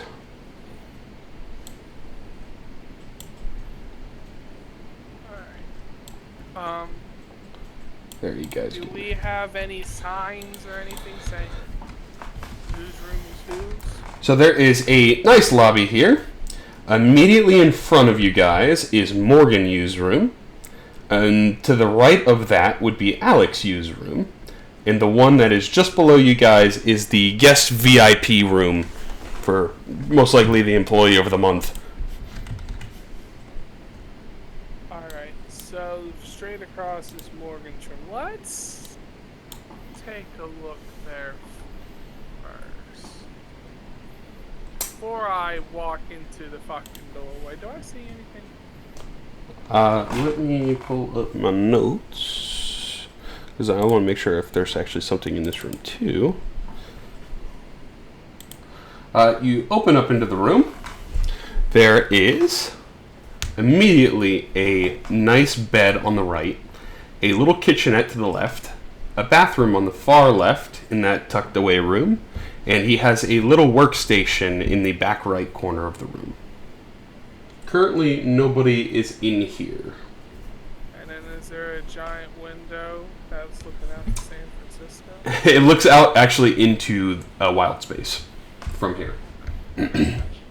Is it supposed to mimic the same room from the opening of the game? 100%. That's what I thought, because when you were saying that like that, all sounded familiar. I say I'll walk in. I'll go look towards his workstation. You find... Go ahead and make an investigation check. But there is one thing that is apparent. There is an expended neuromod on the workstation, in addition to another neuromod that is not unspent, and there is some sort of ring there that is delicately balanced on top of what looks to be a mini human skull. Like, it's a tiny, really tiny one, probably about the size of... what's a good thing? Maybe the size of a quarter, a little bit bigger, and the ring is sitting on top of that. Okay. I'll grab the ring. And I'll say to Cordell, I say, hey, there's some more neuromods over here from Wildspace. I think I really only need one more. Unless we can find a neuromod that will give me expertise in some of my skills. So, let me... This is a Morgan U's room, or is it This is Morgan's.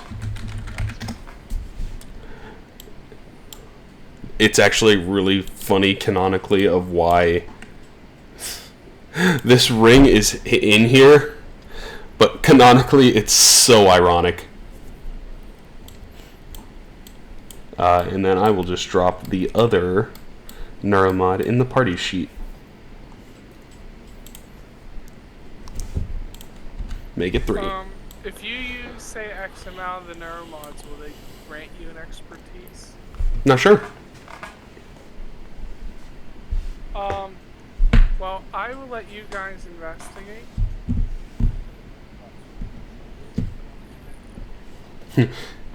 He walks over to Morgan U's sink and turns the handle, and some water comes out. So, Okay. what would you guys like to do from here? Oh, okay. Let's think. We've basically got a puzzle to put together. Our primary target is Django. We're trying to find Morgan U, because from the information we've gathered at this point, it sounds like he is the most likely candidate to be Django. And we've got the other subplot of this drug smuggling from Talos I to the elemental plane of water via the neuromods. So, okay, so let's take a look at, and we don't know what the drug is, so I don't know how we can identify what's in the neuromod as being something that enhances your skill set versus the drug that is being smuggled. So how do we identify that, since we're kind of right here and it's in our face? That's a good question. There might be some secrets in other parts of the space station.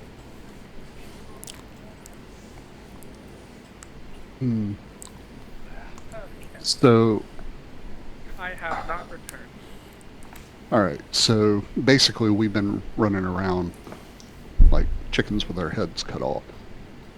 So, we need a better strategy to loot and pillage the space station. One, to find Django, and two, to identify the drug that's being smuggled, exactly to where it's being smuggled, and exactly who the Thieves Guild members are that are in on it. Alright. Well, before we Is go that a any fair further- assessment? Yes. Okay. Did we find anything in this room while I walked away for a second? Nope, just the neuromod, the one unspent, one unspent neuromod, and then you had the ring that you have no idea what it does. We'll take the ring and put it in our pocket. We'll come back with that later.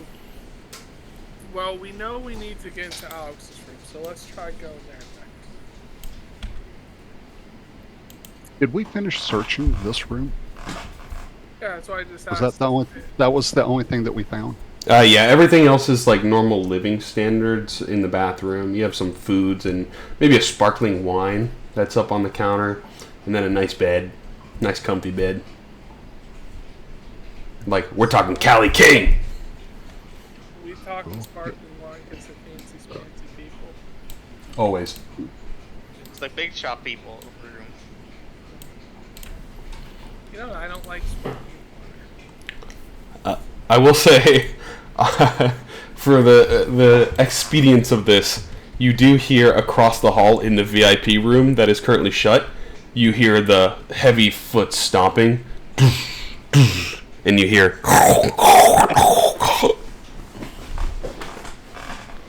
What I'm gonna do is, Garrett, take one of those, hold on.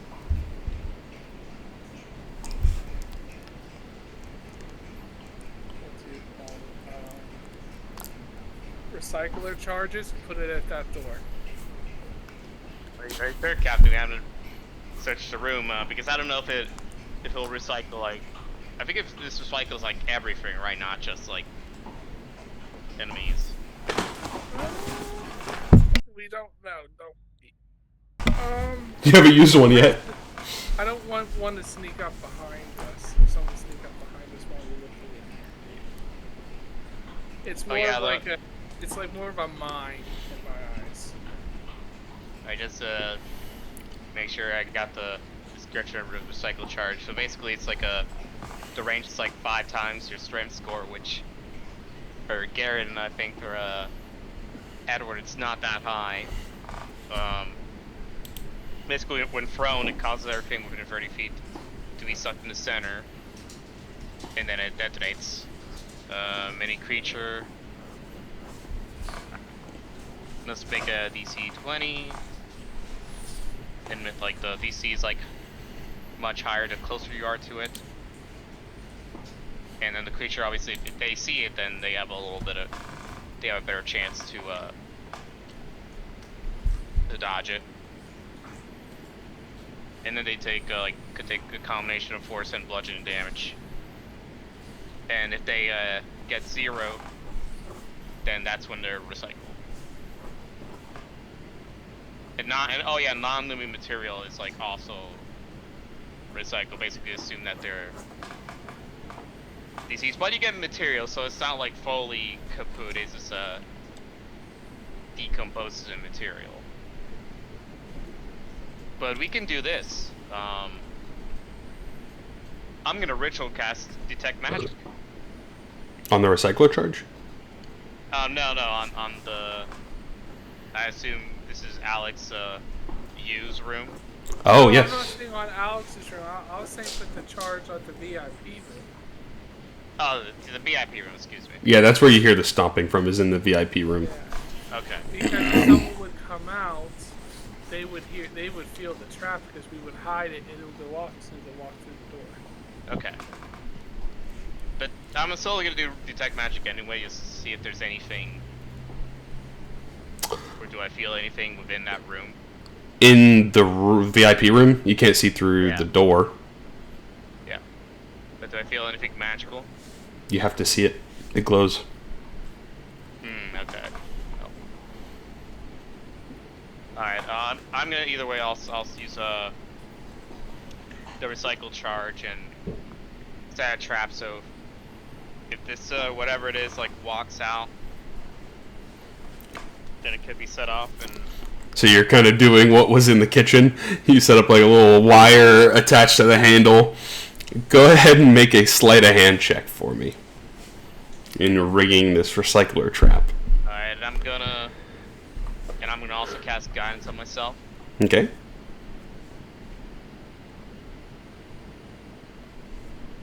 I'm gonna use the knack. Okay. Let me just roll the guidance first. And now I'm also using the knack, so that's an extra D8. Okay. Nice! Look at that, perfect rolls on those. Perfect save your bacon rolls. Yeah, with a 23 now, yeah, you feel like you rig it up. You're like, oh, I'm forgetting something, and then you go back and kind of retouch it up a little bit. And you have the VIP room rigged. So if anyone opens the door, it will go off. Alright. Now we stay away from that door. Yes, I have an idea about that once we leave, but... Oh, he's making noise. I would say let's all walk into Alex's room together, because if that door would frickin' blow, it's not taking anyone with it. This is actually kind of more perfect too. With you having the detect magic up now, Garrett, it makes things a little bit easier to see. The first thing that points out is right next to his bed, which is directly below where Edward Kenway is. There's a giant king-size bed. Next to the bed is a little nightstand that has a null wave transmitter sitting on it, and also, which is glowing slightly. And then there is a kind of like a chipset next to it. It's not glowing, but it seems important. Yeah, I'm definitely inspecting those items. So, and also in the room immediately to the left is a desk. On the far right side of the room, bottom right side, is a treadmill of sorts. He has the kitchenette on the other side of the wall, and then his bathroom is to the south side. Dang, you had like a near guest / studio room here. Pretty much. And let me get the null wave transmitter. I don't know if you guys have one of these yet. You might. You can throw it 5 times your strength score. Once thrown, the null wave transmitter causes all creatures within a 30-foot sphere not to use psionic abilities for 1d6 turns. I think Cordell took that one, or it was like the party sheet one of those. No way, I think I have a null wave transmitter. That's what this is. In your own Oh, okay, I have it, yeah. I thought it was Cordell, but nope, it's me. Yep, it's you. Okay. Who wants to... I dropped it in your inventory, so you can drop it wherever else. That one, let me just, I just gave that one to you in your inventory. Oh, okay, because I thought I had one already, or did you just automatically give it to me? I did not see that one in your inventory. Oh, so I have only one. You have a Typhon lure. That's what I'm thinking of. Yeah. And you also find, as soon as you pick up the other one, you hear a voice that kind of pings into all of your minds. The voice of January. You hear, oh, I see you guys found Alex's recipe for his key card. I think there is a fabricator down in the psychotronics you can use to recreate the key card. Best of luck down there, because that is originally where the Typhon broke containment. I'm assuming there's probably going to be more dangerous ones down there. Thanks, January. So you have the recipe for Alex. Use key card, Garrett. which I think at this point too, while you guys are kind of looking around in the room, you're not finding anything else. You see this treadmill's in here, but as you're looking it over, Garrett, you're a little bit more perceptive. This treadmill doesn't look like it's been touched even since it was put in here. So you're kind of guessing, Alex, you might be on the heavier side. You find a lot of food though, like a ton of food. Which at this point too, Dominoes. oh, everything. He's got his Planet Pizza. So at this point too, Cordell, you see the knob twist on the door, and you hear it start to pull open from the VIP side, which sets the recycling charge off, and you hear it go. It creates like a mini black hole. It sucks the door in, and then you see a phantom, like one of those 6-foot tall, black, shapely, formless figures, the phantoms, is kind of getting, in a terrible game physics sense, he's getting like collided with the door over and over and over, kind of like a kid playing Barbie and Ken and just smashing them together. This phantom is not having a great day of it as he's getting bounced around against the door. So Garrett, go ahead and roll 60-10 damage, and I'll tack on an additional 12 for the collisions with the door. Wait, for 6d10s? 6d10, yep. What door went on? The VIP. Oh, He set off the trap. Oh, So 50 damage. So as you watch, Cordell, you see the door disappears. Like, it's a heavy metal door. It gets sucked into the black hole. And then you just see the phantom for a second before he gets into the black hole too. And then all of a sudden a whole bunch of little materials shoot out. And you see these little cubes of metal. These little cubes of organic earth material. And you see a purple cube of Typhon material. it doesn't sound good. Well, I really don't know what to do with all that.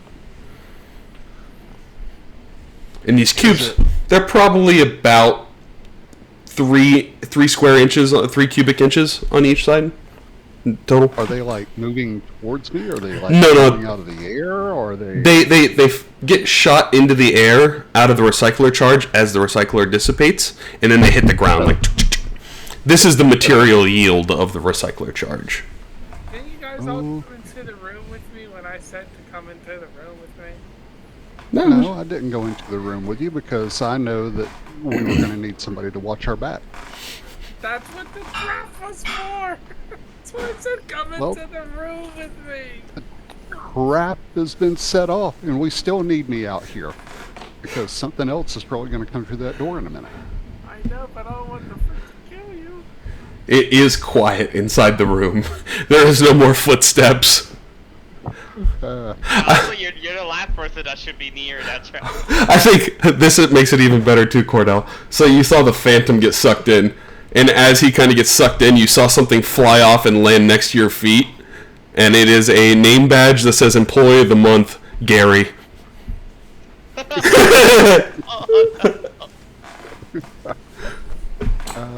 Yeah.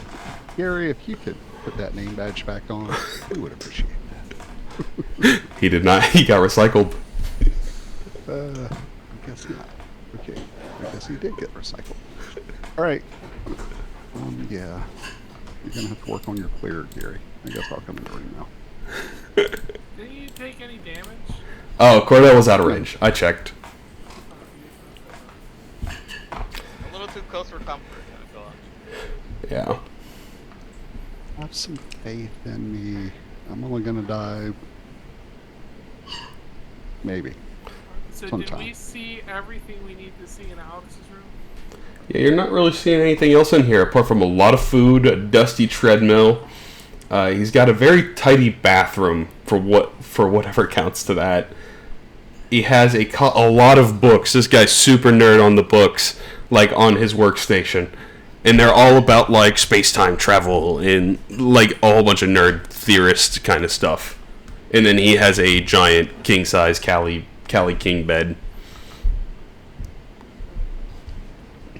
Then I'll say, well, since while we're here, there's one room, I say let's go over to the VIP room and let's see if anything else. Let me see.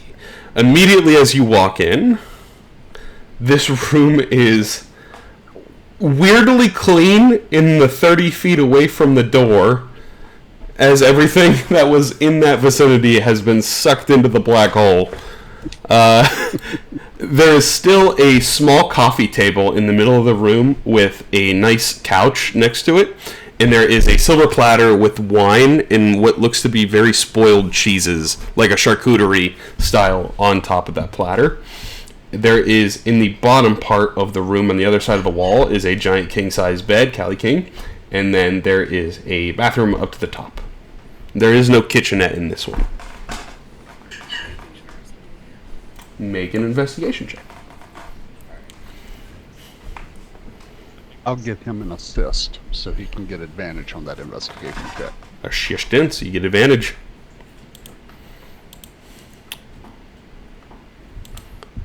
Natural 20 with the minus uno.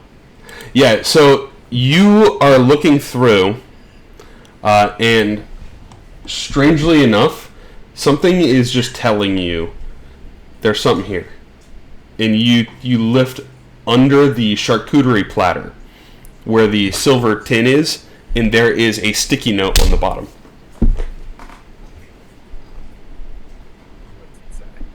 It says, storage closet, bridge, 7777. You'd assume maybe Gary worked on the bridge. Alright. And he- Alright, well, we'll say that for later. Let's hightail it out of here and let's get back downstairs. You get inside the grab shaft, and it just like it lowers you all the way back down to the first floor. And I say from there we get Dr. Alexandra and Einstein. We go back to the HP.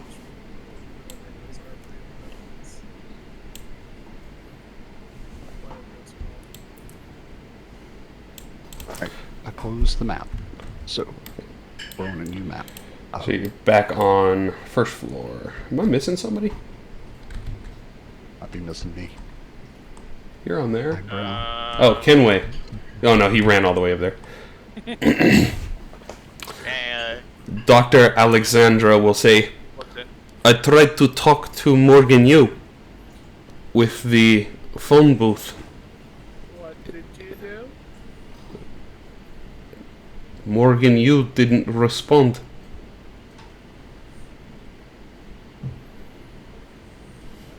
I heard a different voice. Deeper, different voice, not Alex or Morgan Yu. They give a name? No. I could also hear Typhon. Are you sure you call the Morgan's number? Well, it's a sending stone, so you just think of the person and use the sending Okay. stone. So are you sure you used the stone to talk to Morgan? I believe so. It's the same as always. Okay. Why don't you try? Can I reach out to Morgan? You can attempt to. Actually, yeah. I'll try to. So you'll go down here where Dr. Ian Brown is. And there. That's where the phone booth is. So you don't know who Morgan Yu is. With the description of who he is, you can attempt to sending to him. So go ahead and roll a D100 for me. Low number is better for sending.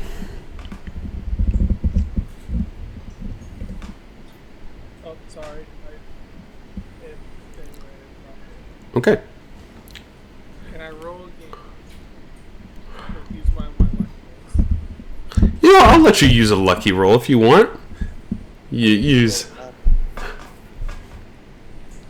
It's better. Okay. So use a lucky. You have 25 words. What would you like to say to Morgan Yu?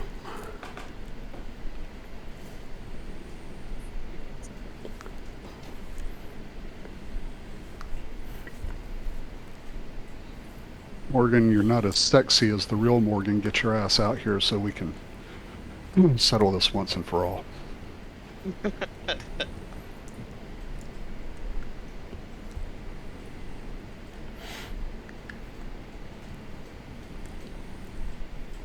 That's my suggestion. So what do you say, Edward Kenway? 11 words. 11 words. Morgan. Or shall I say Jacob? You're coming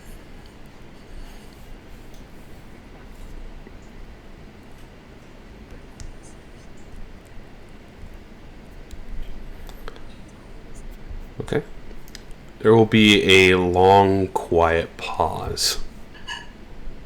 You're like 10 seconds, 20 seconds, 30 seconds, before you hear a voice back. I figured you were all coming soon, but I'm working on something important that has to be done for the sake of my species. And you'll hear this sound, just the fits the rest. And that is the end of the message. and we'll then go to Cordell. Put my hand on his shoulder, and I will say, Morgan is not. So we've been able to confirm that Morgan is actually Jinko. Morgan is not Jacob. And we'll tell Okay. the doctor here that's not Morgan. Morgan's not. Not anymore, I guess. Or if he is here, Django has him under control or in prison or something, and we will find him. I would appreciate that. Gotta get Django. So, ladies, gentlemen, let's roll out. Back to the Arboretum. Are you guys going to attempt to go to the Psychotronics next? To use the Fabricator? I would say so. Or would you like to explore the Arboretum? Well, let me ask, when we get to the Arboretum, is there another terminal there to see where people are at? Not in the Arboretum. Before we go to the Arboretum, There's one in the lobby. There, you use this one? No movement. Morgan Yu's position still says unknown. Or his status still says unknown. then I will say that. What do you guys want to do? Do you want to explore the Arboretum or do you want to go to the other place that we went to? Psychotronics. And you also have the rest of the lobby, I believe, if you wanted.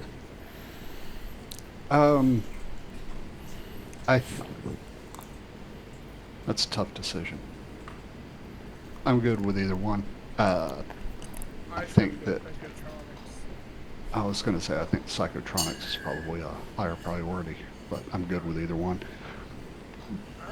I guess the only real question that I've got is for the doctor, or the two doctors, can they positively identify people? I mean, have we've been able to confirm that they can positively identify so that help minimize Django getting away from us if he disguises himself as somebody else? Yeah. Because they'll ask me questions. They will know. Okay, because I don't want us to be like that meme that I posted the other day where the two people are driving in the cars by each Django getting away. Yeah. There's a possibility that Morgan could still be alive. It's very slim.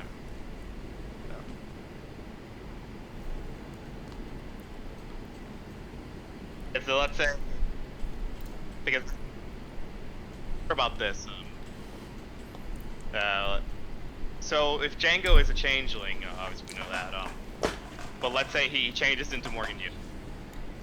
Then Sending Stone goes to Morgan Yu, but would it go to Morgan Yu / Django if he's like acting as Morgan, or would the Sending Stone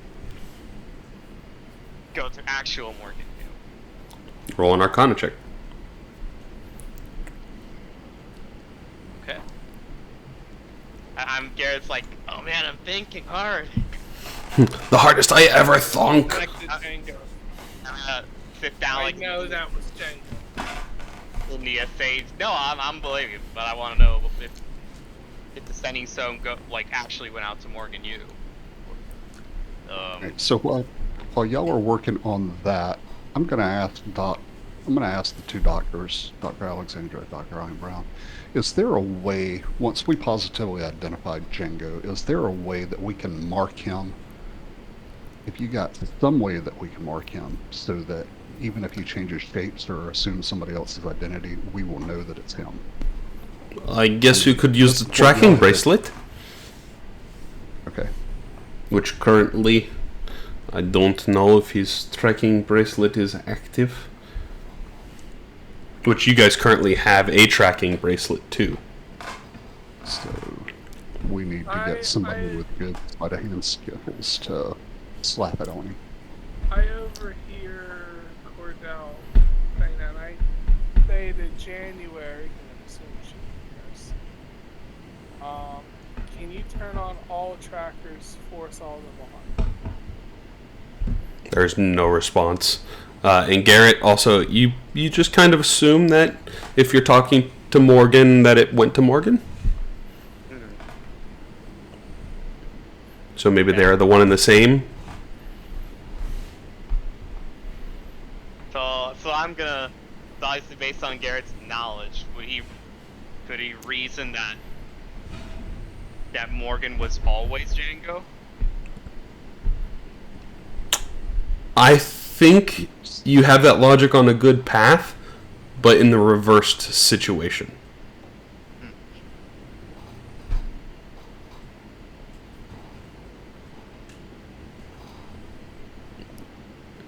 Not Morgan always being Django, but Django has always been Morgan. Yeah, exactly. Like, Yeah.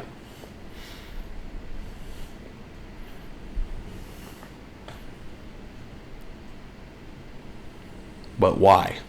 That's the other part of the mystery.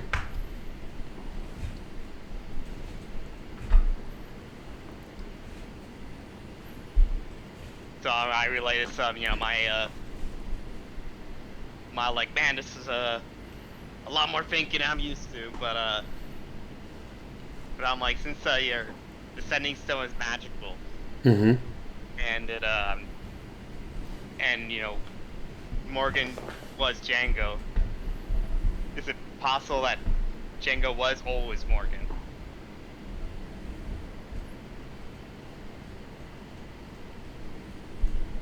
Because if we tried to pin Morgan Yu and he's dead, then this wouldn't work, right? That is Do you correct. think so, Doctor? Yes, if they are not alive, there is no response. Which also, that is a good point to remind you. You can reach out to other people not on the space station with the Sending Stones to possibly get answers. And you do have 3 more uses between your group. That's true. So we could reach out to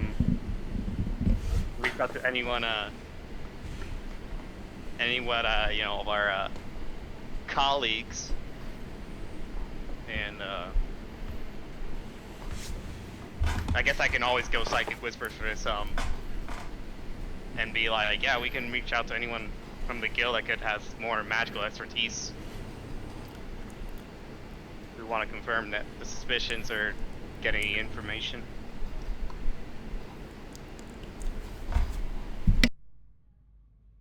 I guess I can do it because it was technically it was Edward Kenway that uses his Sending Stone charge. Correct. Unless anyone else wants to do it, or if not, I'll do it. I can't do it again. I already used it. That's heavy, of course.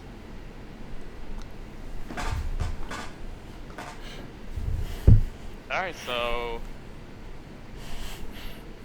I'm going to tap who I presume is probably one of the most magical person that we call. In my mind I'm thinking of Najura. Okay. Alright, so it's 25 words, right? Correct. And I'm like, hey Najura, it's Garrett. I got a question. If we send stone to someone who's dead, would it not work?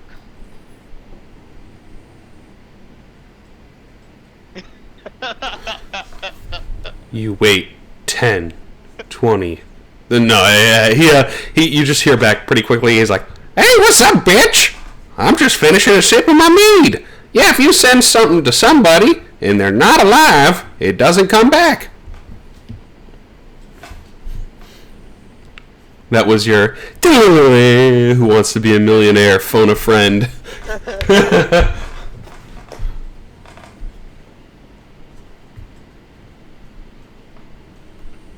So, Cordell and Baron, if you guys would like to phone a friend, you have availability.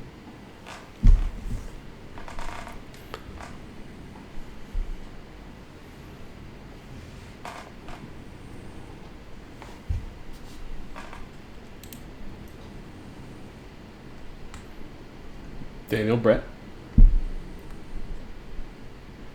I'm thinking. So, we got sending stone that we can use. We know it won't work with people who are dead. So, there are people I can think of who might be able to help us. One of those people, I think, might be Aquarius Moonlit. Russian cat. Cat sneezes. But what would I want to ask Aquarius?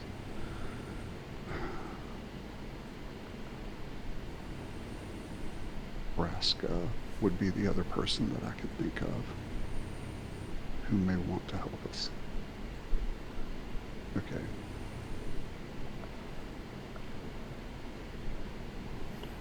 No, I really don't like either one of those two. There's got to be somebody. Yeah, I don't go back and read the notes. That's the reason why. But there's got to be somebody that we have interacted with who could help us that has a strong understanding of magic. There. And Steve's skilled. Let's say there is one person that you have contacted that used to work on Talos I. Two people, actually, from Spelljammer Hall. Yeah, we need somebody who... yeah, working on Talos I would be good, but we need... One of those two people has got to be somebody that was in the Thieves Guild and would have an understanding of the smuggling operation that's going on here. I don't know who... I can't remember for the life of me who that is, but that's who we need to contact. Alright, Scribe. Lewis, you're the man if you can find it. I know there's I don't know if you guys don't know. Like myself and maybe I think the other two people I know about this are like Edward and maybe Grapeshot. Oh, from Shrakdar. Yeah. Like you potentially know more about that, obviously, but since we both use dark charges, like basically. You can attempt to describe Shrakdar to Cordell. and see, and there is an attempt that can be made for it to work. Alright, I could be like, well, there's one guy some of us know that, could help us out. But you gotta keep this to here. And he's like I think he's a drow, right? He is a drow by night and elf by day. Yes. And let's say he has connections and knows about a way to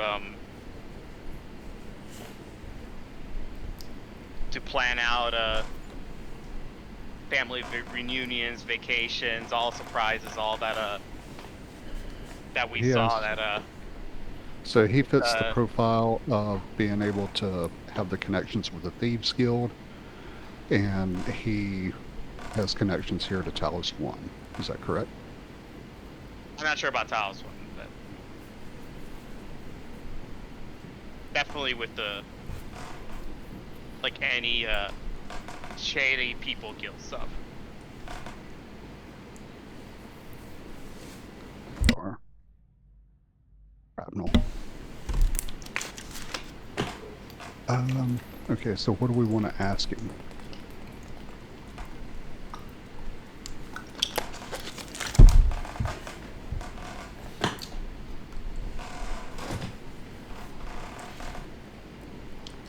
On now. We got a group of 4 of us here, and between the 4 of us, there's got to be something that we need, because I'm drawing a blank on what exactly I want to ask him.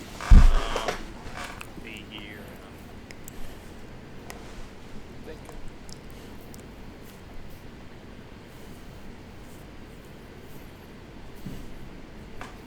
I guess we can how this so that way because we don't know what Shagdar is doing. I could be so how about this I assume some of us have like or anything to write, right? Like Yeah. So we could take out a piece of paper and then basically write a message to him. I'm asking, like, hey Shagdar, it's been a while. Do you know of any certain operation that involves drugs in some plane filled with water? Seems to be involving someone called Wave Chaser.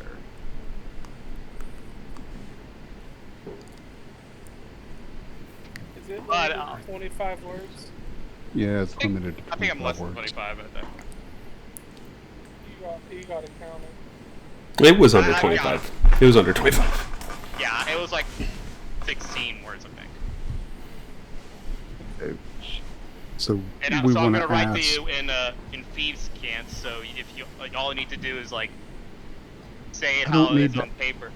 And I don't need to ask it in Thieves' Cant. I just need to know what we want to ask, and I will ask the question. So we will. That's what I'm getting at. We know we want to talk to Shagdar. So we need to know what the question is that we want to ask him, so that we get something useful back. yeah, the question is if you know anything about a drug operation in some plane with water. And do you know Water Chaser? Some A Wave person Chaser. called Wave Chaser.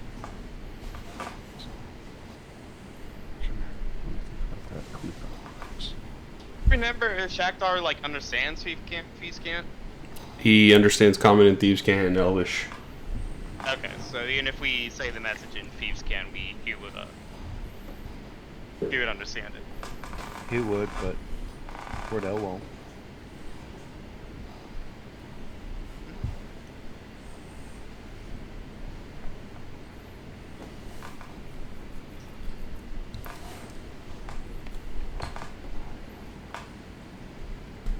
He could say, if he says it in the thief thing, Garrett can tell him how to say it. Yeah, write that's why down I'm on a on the piece of paper. He says it, and then Cordell writes what he says back. And we Very have the good. same Translates it. Microsoft Word. Microsoft wording it. Yep. Google Translate. That's like ChatGPT it.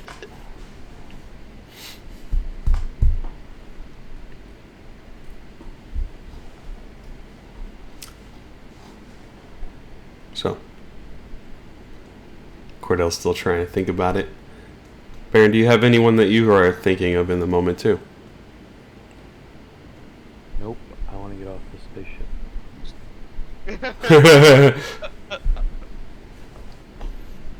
You know what sounds really good? Going up to Crew 3, or the Quarter 3, going to Morgan Hughes' room and taking a nap. My eyes are getting tired. Sounds like empowerment. No, I'm just tired. You guys can take a short rest if you want. No, I literally mean I'm speaking. I am tired. I'm like, No, that's not allowed.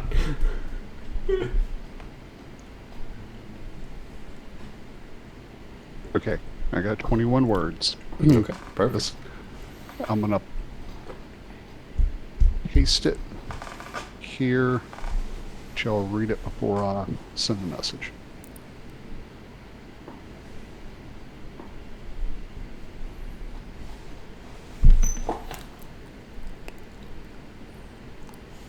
Are y'all good with that?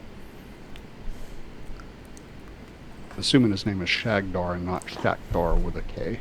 It's Shrakdar. I got you. We know what you mean, though. Okay. that guy. Sounds good to me. Okay. Alright. That is going to be my communication to Shrakdar with the sending stone. Okay. You guys are on. Go ahead and roll a D100 for me.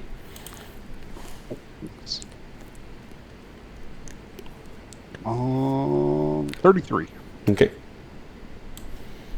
Now I need to roll. Okay. So, you say, Shrakdar, need assistance. How to stop the smuggling operation on Talos I. Who's involved? How to identify the drugs being smuggled. I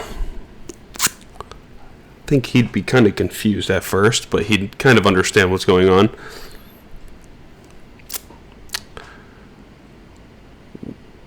You'll hear back, what smuggling operation? Only heard about some things called neuromods heading towards the elemental plane of water. Maybe Scarin, most likely. If I had to guess, I think it'd be that guy. And he keeps rambling on, and then eventually it's just like he goes on mute all of a sudden because he doesn't understand. He's only got 25 words back to you. Yeah. Okay. So he's confirming what we have already learned. Okay, so that's useful. Alright. Alright, that was my opportunity.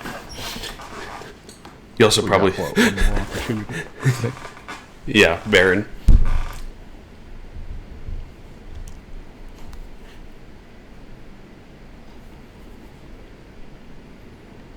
Oh, I'm good.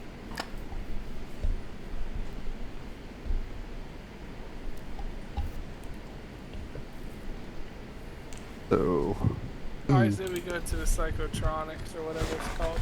Yeah. alright, the neuromods are the drug. I'm gonna inject myself again. You're going to do it? Yep. I'm gonna take medicine as the skill. Okay.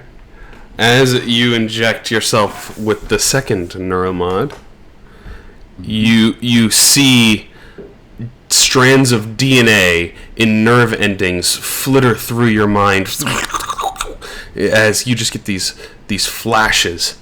You start to cycle back through your head. You see this giant creature, this giant black Typhon, probably the size of Talos I, maybe larger, drifting through space. It says, "I found you." For some reason, that was in a language that you didn't understand or speak until now. You now speak Typhon in addition to your other languages. Okay, cool. As you feel this pain, everyone looking at Cordell. Cordell, your eye is blood red, oozing with the black before it stitches back up. And you look down at your hand, and you can kind of see your hand is starting to lose its current shape into like a black Typhon tendril, and then it reforms back into your hand. You inject yourself with Typhon. Yep, I did. But the reason I went ahead and took the chance on doing that is because I have that Mind Flayer tadpole in my system already, so I'm taking the chance that they're going to kill each other, and I'll be free of both of them. They're fighting themselves in your brain. Pretty much. This is my host! This is my host. Are you going to do any more? You can feel, if you were to probably do another one, there is a possibility you would lose yourself. Yeah. But we've been killing the crew. So, also in D&D terms, losing yourself means Cordell will no longer be a PC, essentially, if you fail to save. Do it. Oh. Because he becomes an enemy at that point. Yeah. So I've done 2 of the neuromods. I took medicine as the skill or the proficiency, and yeah. So, and the other thing is, if we're going to go to the elemental plane of water, I can legitimately pass whatever test that they're going to give us to make sure that we're the right smugglers bringing the next load in. There you go. And you do have some neuromods. That's true. That's a good idea. So you're not but going to do any more? No, I'm not going to do any more neuromods. But I am taking I literally, when I just had that flash of insight, I was like, let's go ahead and do it, because I've got the Mind Flayer already in my head. You know, one of the 2 of those are going to win. So, or maybe they'll just both kill each other, cancel each other out. I do like that. It's kind of like, it's the laws of physics. Two pieces of matter cannot occupy the same space at the same time. That is correct. So the dominant one will take over. Or at least give me a fighting chance to pick one or the other. So, yeah. All right. Okay. Two neuromods injected. I like it. Yep. All right, I've got it recorded in the character sheet log for you there, Pat. Thank you. Alrighty. So, with that happening, you all are heading down to the Psychotronics. Yes. I think we'll probably use this as a stopping place once you get to the Psychotronics. I'll show you what it looks like and what it's going to entail, and then we'll have a little bit of a break, but I think at the pace we're going, we'll probably finish Talos I next time, and then we'll either have a break or whatnot before then, because I want everyone to try to be here. Images. Oh, then I'll definitely do my best to be on next Friday for sure. If for some reason I can't, I should hopefully know by Wednesday or Thursday. Okay. But the next weekend, it's definitely a no-go. I gotcha. So the Psychotronics here, you come up at the very top. And you sort of take a mag shaft from the lobby, and you come down here. You're immediately met with a couple of chambers that look like they're holding, I'll just say, in this center part where the circle is. There is 4 chambers here, each of them holding a phantom inside. And they have a couple of things hooked up to the top of the actual machines itself. It kind of acts like a cryo chamber, and it seems to be sucking out some of the Typhon essence. Further down, there is the large circle. Let me see if I have a picture of what is inside of that. You see this creature that is a Typhon with this reddish glow that wraps around it. And it is encased in what looks to be a giant chamber, like a glass chamber, that is accessible from the bottom. Currently, you would see a recycler and a fabricator in this room on the far right, closest to where you guys would come in. And currently the fabricator is powered off, most likely due to the proximity of the Weaver. And that is where we're going to pick it up next time.